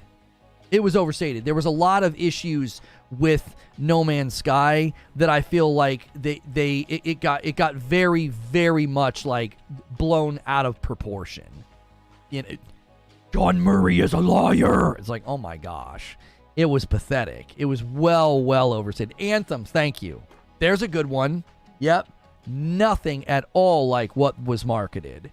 Just the bare bones of a game. Not surprising. They built the game according to one developer. They built it in 15 months. They built the game in 15 months. So we literally got scaffolding. We didn't even get a game. We got like the bare bones of a game. I think that we may need to have a discussion about PC and that games are never going to be fully optimized for that platform. Just too many configurations of hardware to make it right for everyone. Listen. Then get on the phone with Capcom and just ask them what they're doing.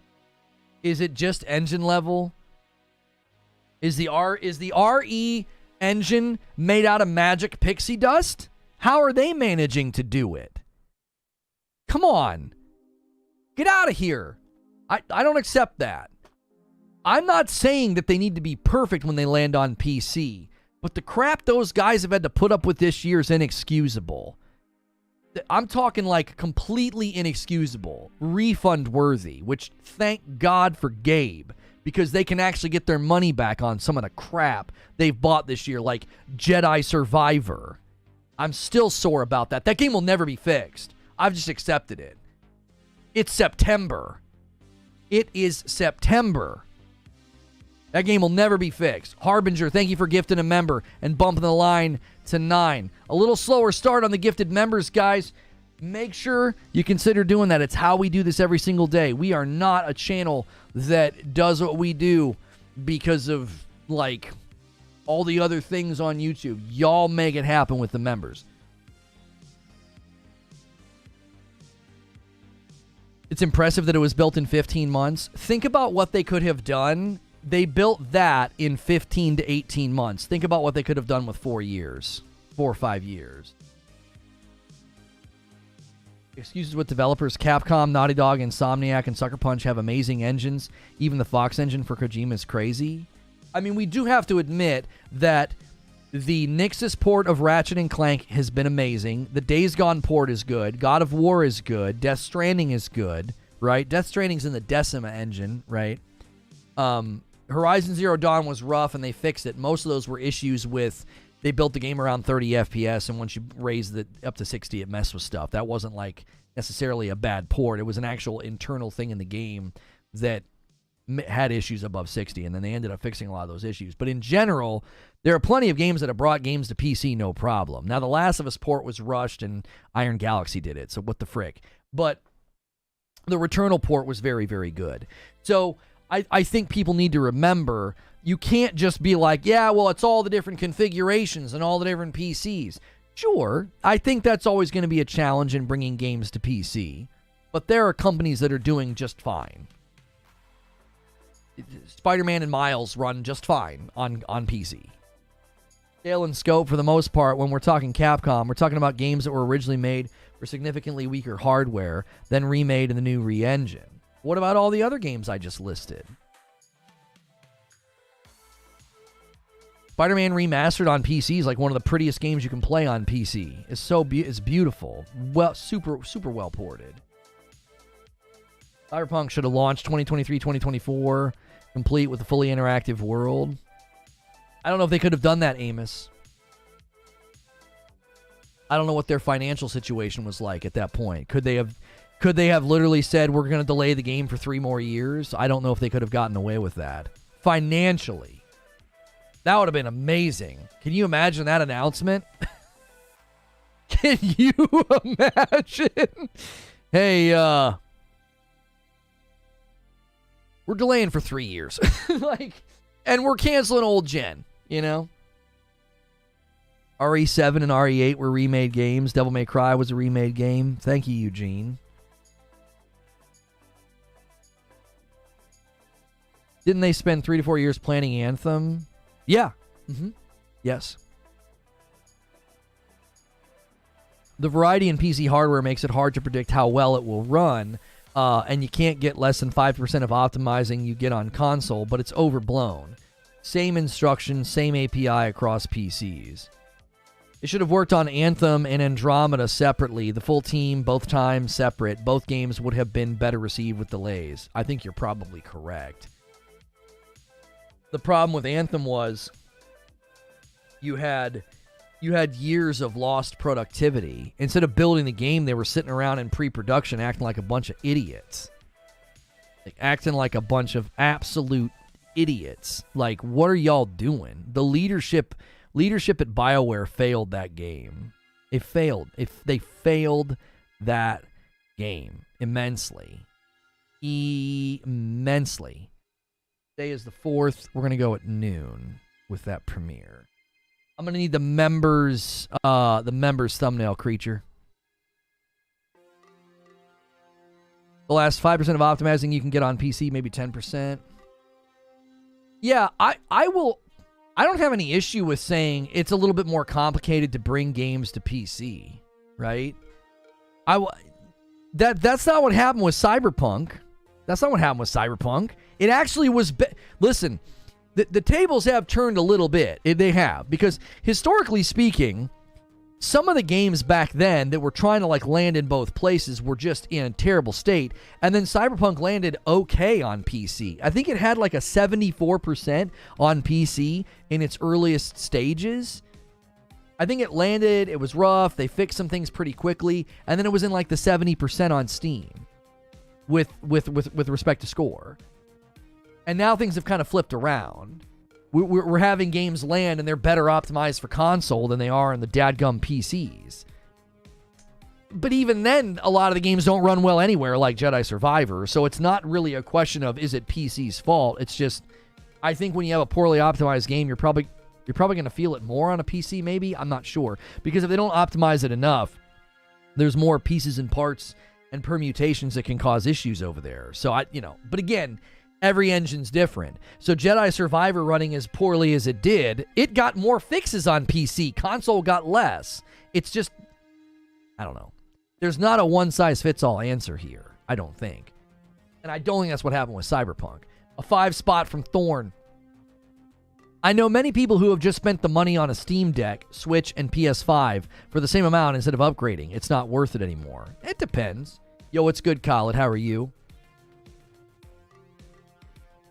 Guys, in about 30 minutes, I have an upload, a premiere about Spider-Man 2 State of Play rumors that are happening. We'll watch that and then hang out with members. So you got about a half an hour to hit the daily member goal. Let me know if you ever order any coffee. I didn't turn on the alert today because it's not been working. And I don't like drawing attention stuff like that if we haven't got it working. Last couple times I've turned it on, it hasn't worked. From the way it was advertised, it had potential to exceed GTA immersiveness. Night City might be the best city in a video game if it was more alive and interactive. It's wild that they announced Survivor for last gen and it still doesn't work on the current gen. They've said virtually nothing about patching the current version. They've said nothing. I will do everything I can to tell people to not buy that game on old gen if when it comes to old gen they still haven't fixed the last gen. I know I'm not a very big fish in this pond, but I will do everything I can to say do not buy this game. They haven't fixed a single of the major performance issues on console on next gen. You are buying a piece of trash. Do not buy it. They have absolutely ripped off the consumers, and you should not give them another cent until they decide to actually fix what they sold us. I agree. No city in a game looks better than Night City. Here's the problem about, I think, that concept in general, right? Creating like a really beautiful city and then being like, but it's kind of empty or whatever, right? I don't care how beautiful the game is. We've talked about this recently. Like, I don't need every single game to be mind-blowingly photorealistic. I think sometimes it even comes down to art style. Like, just give me really good art style. I don't care about this stuff. I just don't. I do not care about whether or not it looks pretty. I need the game to be enjoyable. It needs to have a flow. It needs to have purpose. I think a great example is Elden Ring. Elden Ring has beautiful art style and one of the best open world experiences I've ever had. It's not some crazy photorealistic next-gen looking game. Do you get what I'm saying?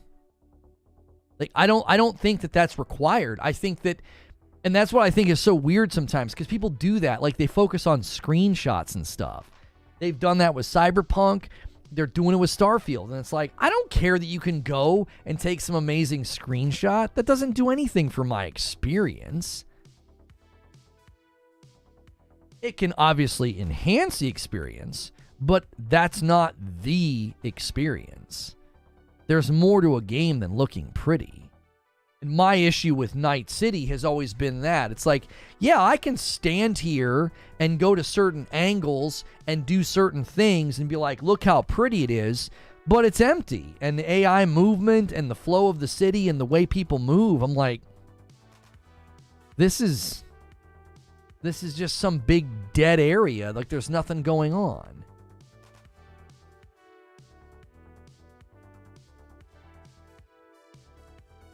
Ratchet and Clank is pixel game is a good example. I'm not sure what you're saying, Emissary. It helps a little, but for the most part, it needs to look good in motion. Yes. Yes. That's something we've talked about recently. Cyberpunk City isn't empty, and also it has a super enhanced form of ray tracing mode that almost no other game in existence has. Yeah, but does that matter if the NPCs all... I just think... I don't know. It just all looks lifeless to me. It looks clunky and lifeless. It doesn't look like some living city. I don't know. I don't think my expectations are out of line either. Keep going back to high-end PC and mainstream PC are different animals. But in general, you aren't wrong. Running things on an Ultra on PC is getting impossible. Don't you think that that's a strange thing that's happening? What? Like, who are you doing that for? Who are you doing that for? Who is all the ultra settings for? What do I think about the marketing versus gameplay in Starfield? I don't think it's as egregious as Cyberpunk. I think if you go back and look at Cyberpunk's marketing versus what we got, I think it's the most egregious example of just really, really misleading marketing.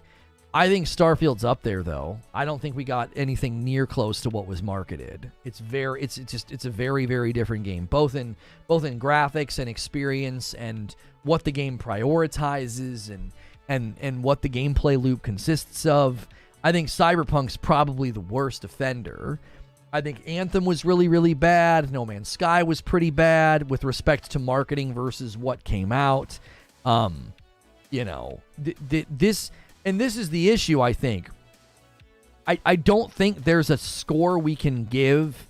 Okay, well, Cyberpunk was like a 9. It was really bad. We're trying to grade the intensity here, right?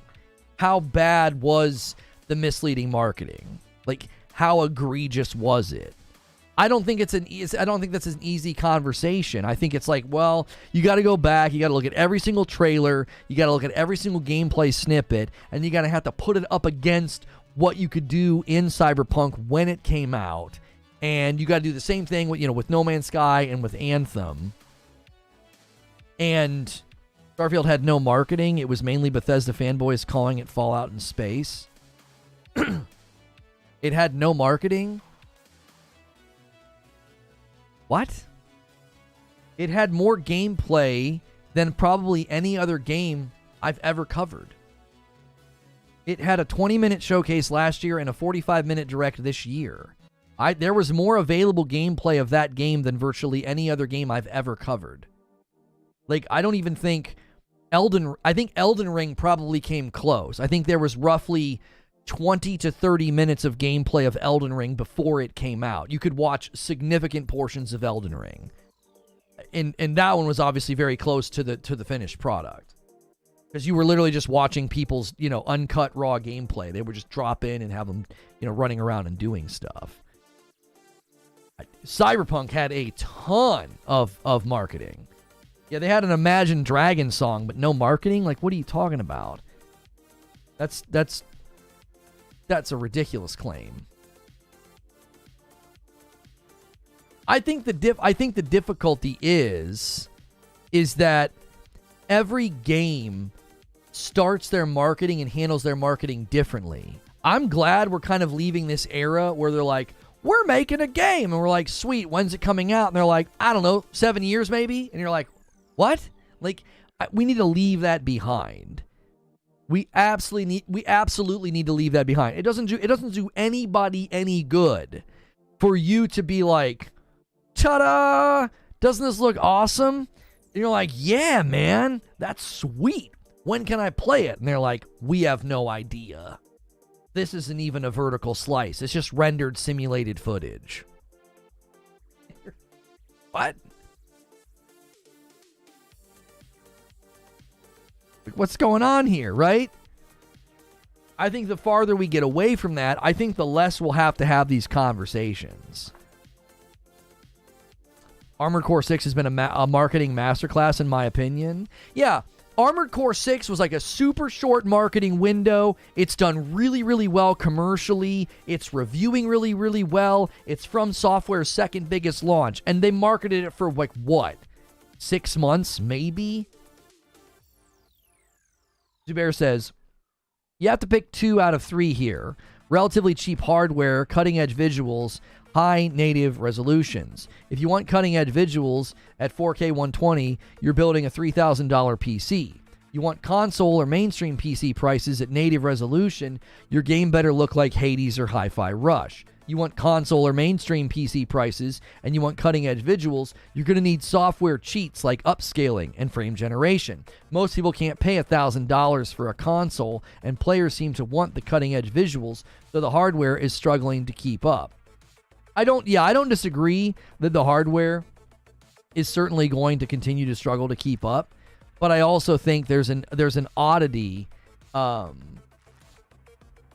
There's definitely an oddity with respect to they build games and there's not even hardware that can run it. You know what I mean? Like,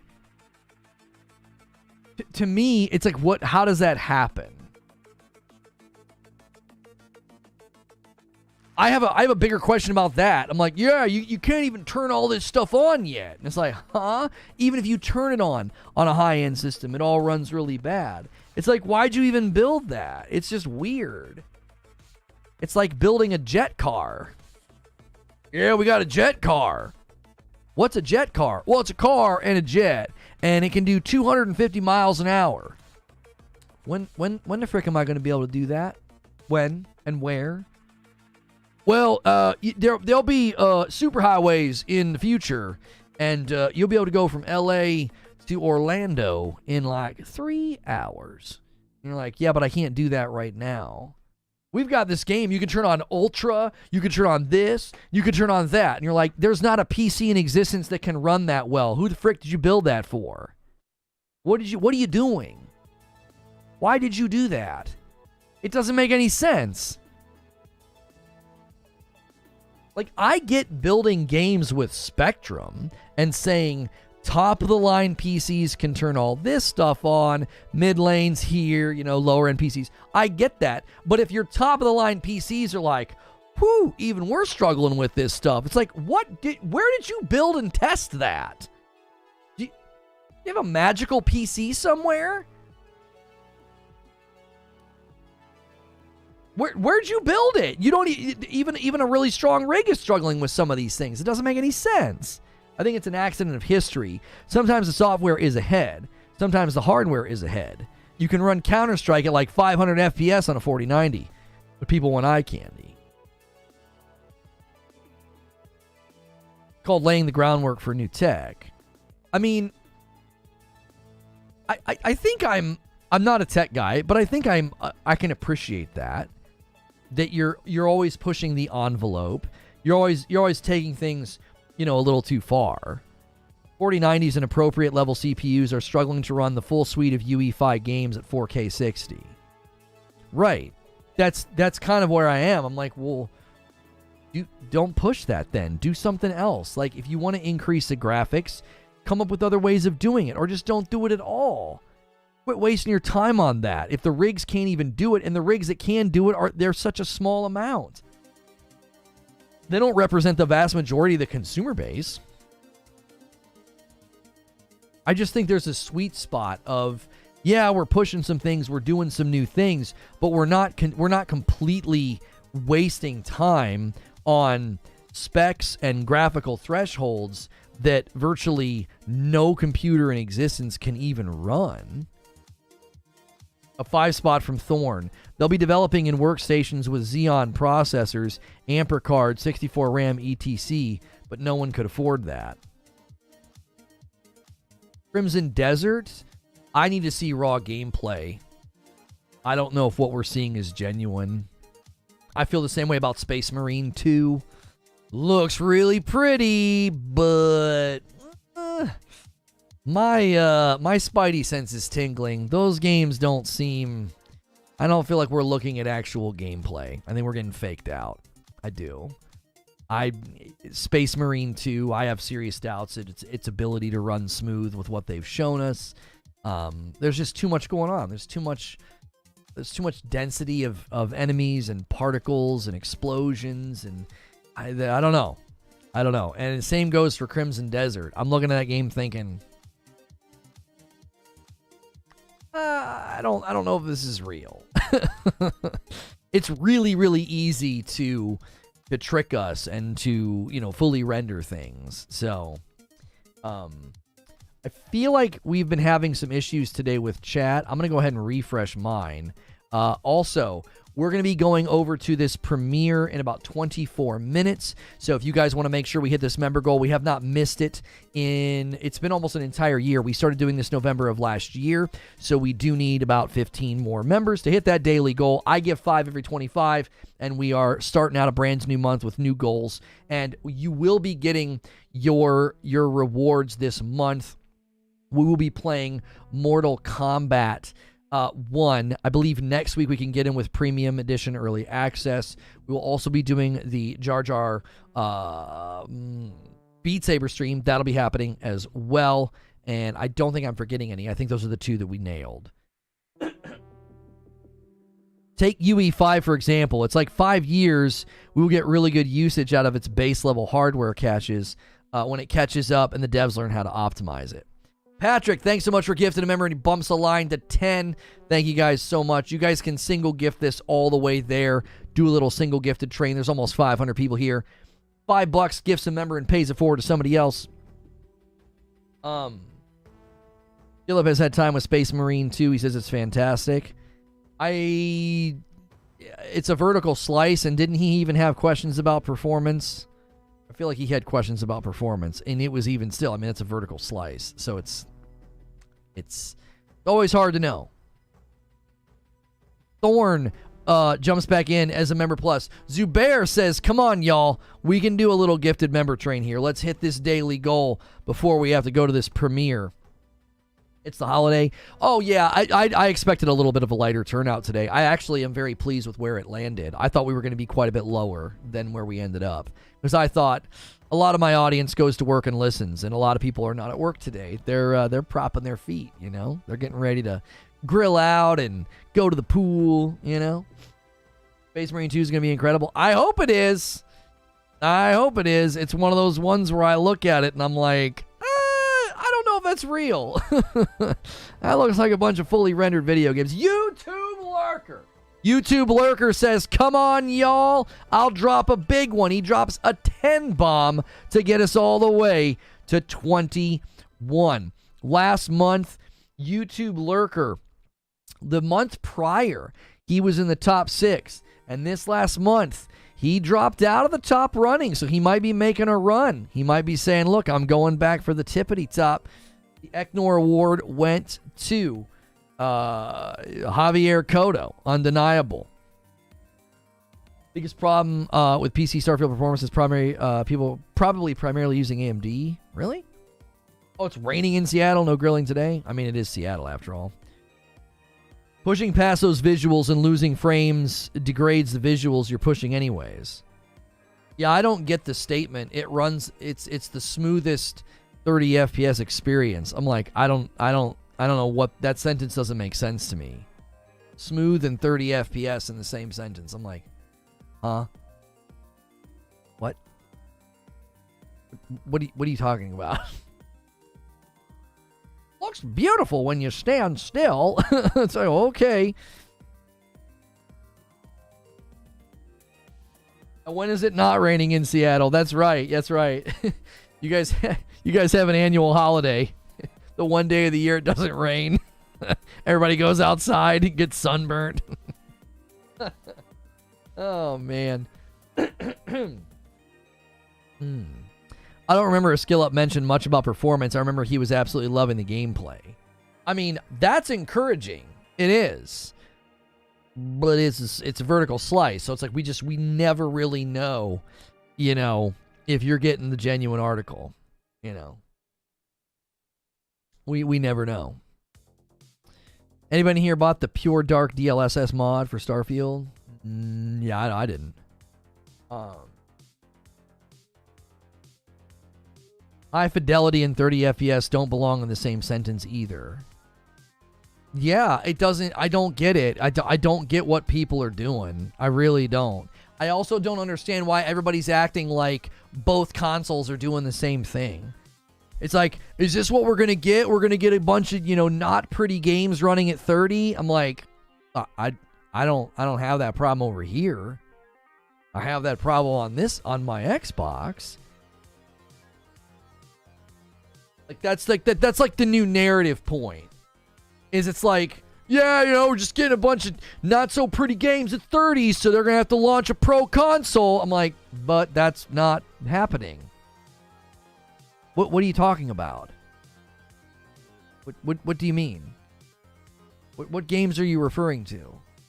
You think that Redfall and Starfield are a sign of the times? I was like, when people did that with Gotham Knights.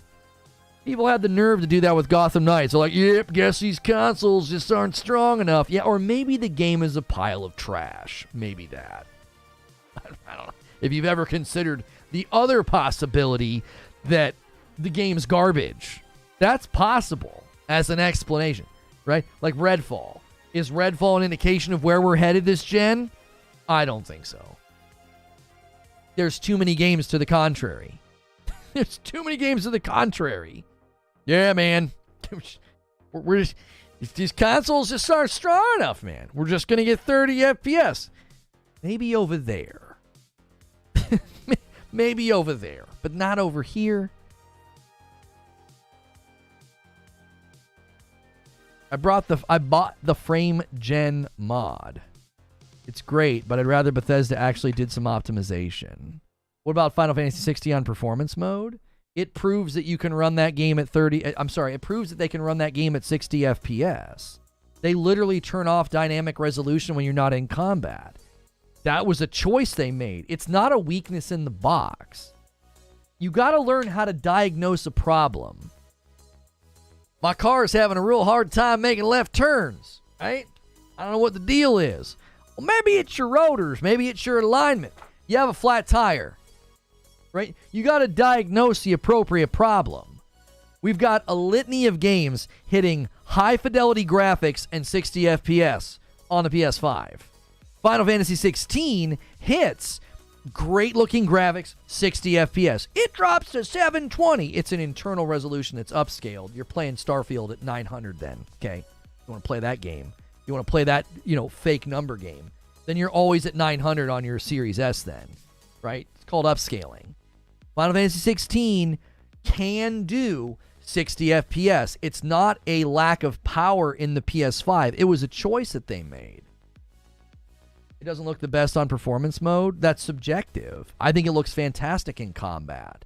When I'm out of combat and they turn off dynamic resolution, it looks blurry and hitchy because it drops down into like the 30s and 40s.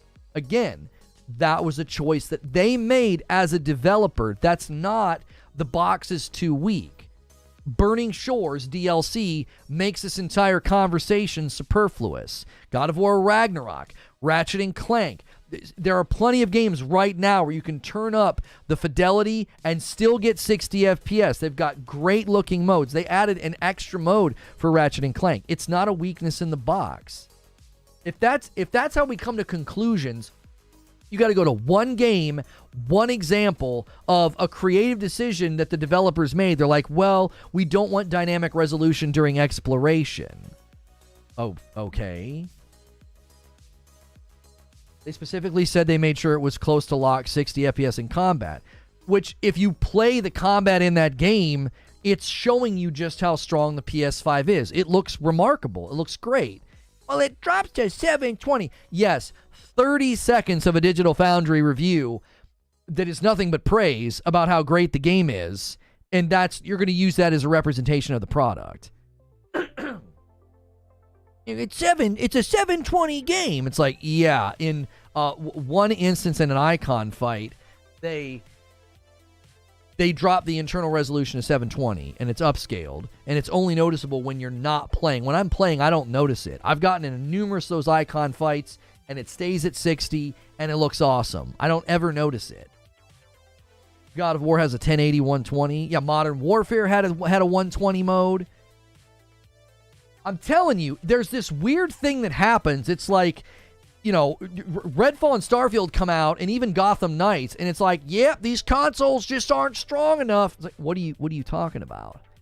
I've got way more games hitting 60 and 120 than we've ever had before.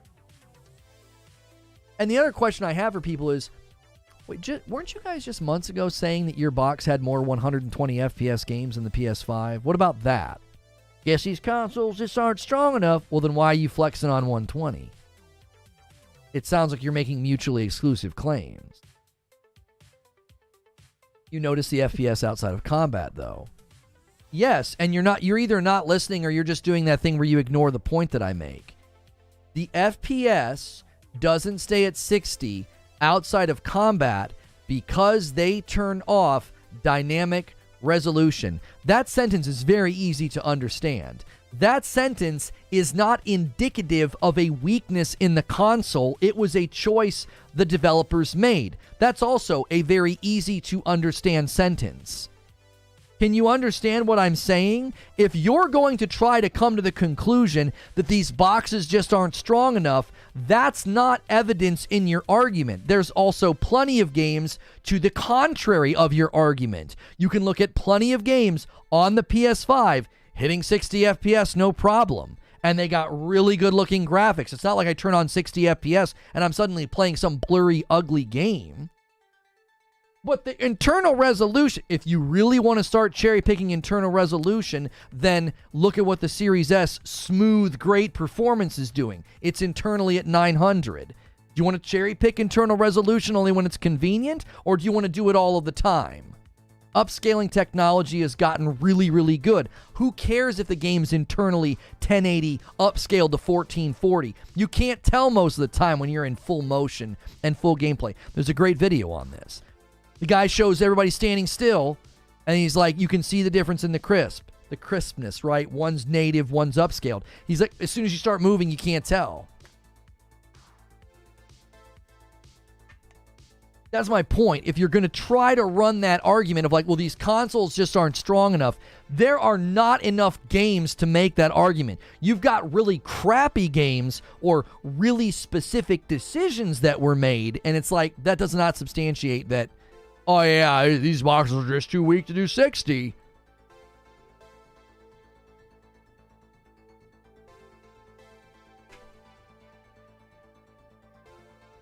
PS5 Pro 3 years after the default one. That's insane. What's next? New PlayStation every year? It'll be 4 years after it launched. You might want to do a little bit of recalculation because the PS5 Pro is estimated to come out late next year, 2024. That's 4 years.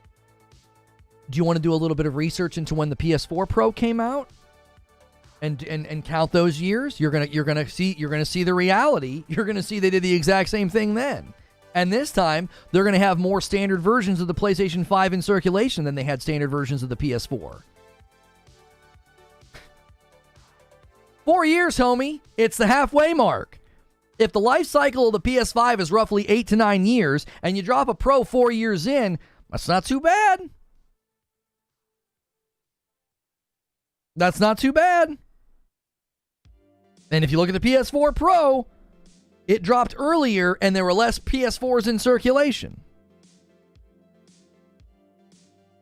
I'm telling you, everybody's just making up these weird, convoluted points that it's like, there's not any way for you to demonstrate in the market right now that these consoles are weak. You have really bad games. Gotham Knights was trash. Redfall, trash. Starfield is arguably an old-gen game. If you look at all of its pieces and parts, it's not a next-gen game. There's nothing next-gen about it. I don't see any next-gen graphical fidelity, textures, world detail, none of that. Well, the scope of the game, no. I don't see any evidence. I see loading screens everywhere, 30 FPS cap, and I don't see any next-generational graphics at all. You want to stand still on a really, really pretty spot and take a picture, that doesn't prove anything to me. And if those games are going to be your argumentation points of like, well, these boxes aren't really that strong, I'm going to be like, what about Modern Warfare 2 120 FPS mode? What about the 120 Hertz mode, 40 FPS mode that they added to Ratchet & Clank for VRR refresh monitors? What about Horizon Forbidden West Burning Shores? What about God of War Ragnarok? What about Final Fantasy 16? Honestly, it looks amazing in combat. It hits 60 no problem. It maintains 60. Dynamic resolution works wonders. Have you seen Baldur's Gate 3 on PS5 performance mode? I had to switch to quality mode, unfortunately. Is Baldur's Gate 3 trash? I haven't played it. I haven't looked at what's going on. It was primarily a PC game in early access for 3 years, and the port to PS5 might be rough. If a game gets ported from PC to PS5 and has some rough performance issues, that's not indicative of a weakness in the system. You once again are using a bad example. What about all the other examples of games that are doing just fine? What about those? What about Forza Horizon? What about Demon's Souls Remake? What about Returnal? You see what I'm saying? There are way more games that demonstrate you can hit great performance on these machines. Final Fantasy 16 combat momentarily drops to 720 in one instance. It's an internal resolution. Outside of that, the combat, the resolution is 1296. Yeah, it was. It was literally one instance in one icon fight. One time. The rest of the time, it's not doing that. Again, that just shows you how insane dynamic resolution can really be. I mean, that's why they should just turn it on all the dadgum time, but I don't know what they're doing. Isn't Final Fantasy 720 during combat? Yes, if you believe lies on Twitter. Its internal resolution drops to 720 one time. Once. Internal, not display resolution.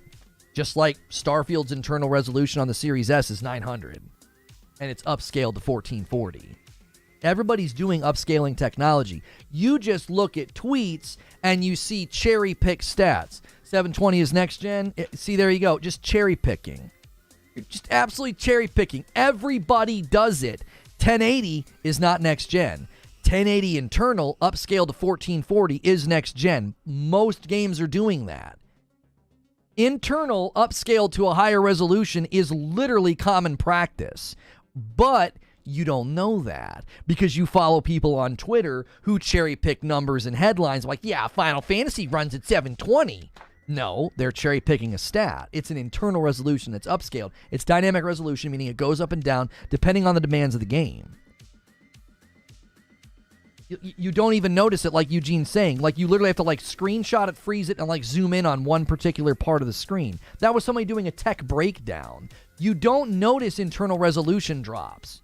You don't. Rissick, with the go-ahead goal and the Agent of Chaos, bumps us to 26 right here at the buzzer. I wasn't even calling for it. Thank you, Rissick. That would be... Saying that Final Fantasy 16 runs at 720 is just as dishonest as saying Starfield runs at 7 FPS. It's not true. It's not true. There's like one or two instances in towns where Starfield drops to like a 0 FPS or like a 7 FPS. It's a full game hitch. It's not the game doesn't run at that. It doesn't.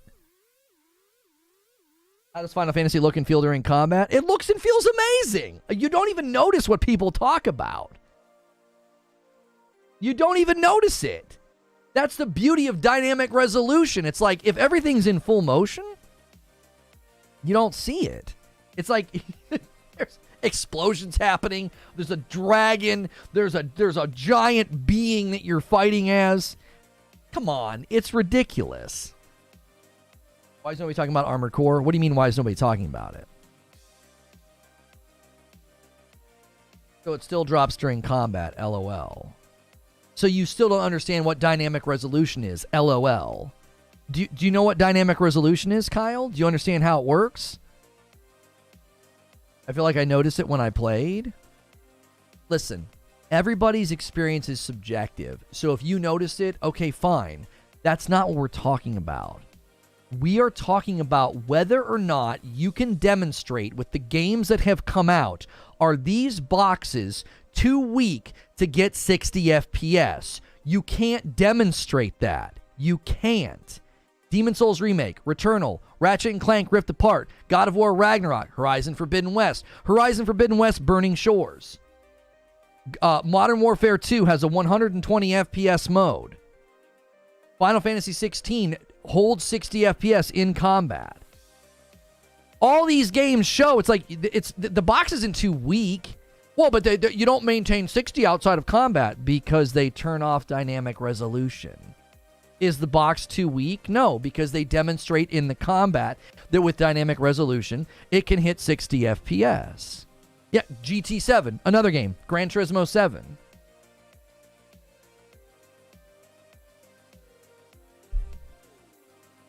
You can't demonstrate it. You think Gotham Knights, Redfall, and Starfield are examples of games that, like, well, that's the standard going forward. That's the standard going forward. We can't hit 60. What? Those are not examples. You know what's funny? You remember Plague Tale Requiem? It was another game that people said, yeah, you just can't hit 60. These boxes are too weak. Really? It's so interesting that 7 months later, they added a 60 FPS patch. So odd. Almost as if the Series X is strong enough to do it. Huh. Who would have thought? Who would have thought? You know? It's so funny how, like, Plague Tale Requiem was a game people kept referencing. They're like, these boxes just aren't strong enough. You can't do it. And they're like, well, we'll just push out a patch later.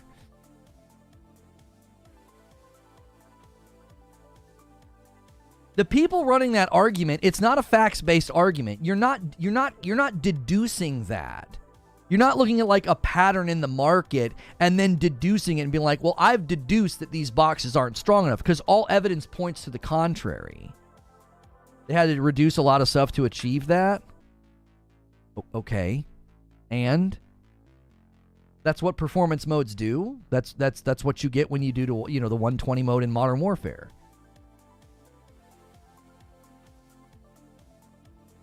Also, if you're going to push the narrative that these boxes aren't strong enough to do 60 FPS, aren't you undercutting all the narrative points from months ago about Eats Monsters, strongest console, more 120 FPS games than the PlayStation 5? Aren't you undercutting all those narrative points? Don't you remember? Just months ago, it was, yeah, the Xbox Series S has more 120 FPS games than the PS5, and this thing eats monsters, and this is the most powerful console. And now the whole narrative is, well, these boxes just aren't strong enough. Okay, you got to pick one. It seems to me like people conveniently choose narratives because of their prior commitments and their loyalty. They don't come to these narratives and these argumentation points from deduction and logic and reason. It's, I got to defend this, so I got to come up with some way of framing this. I mean, months ago, it was all about frame rate. It was all about, we have more 120 FPS games than you do, and now it's, well, I don't think these boxes are strong enough. Huh? What? We got to go to this premiere about, there are rumors about a state of play for Spider-Man 2. Do me a favor. I need everybody right now to smash like before we get out of here. and then click the link in chat. There's a link in chat. I'm going to send you guys over to this premiere. There are rumors. I think we're getting a state of play this month. It's going to be about Spider-Man. Let's go check out these rumors, and then we can hang out as members. I owe you guys 5 members, so head over to the premiere. That's where I'm going to do it. Smash like on the way out. We could easily hit 400 likes on this video, and then smash like on the premiere when we get over there.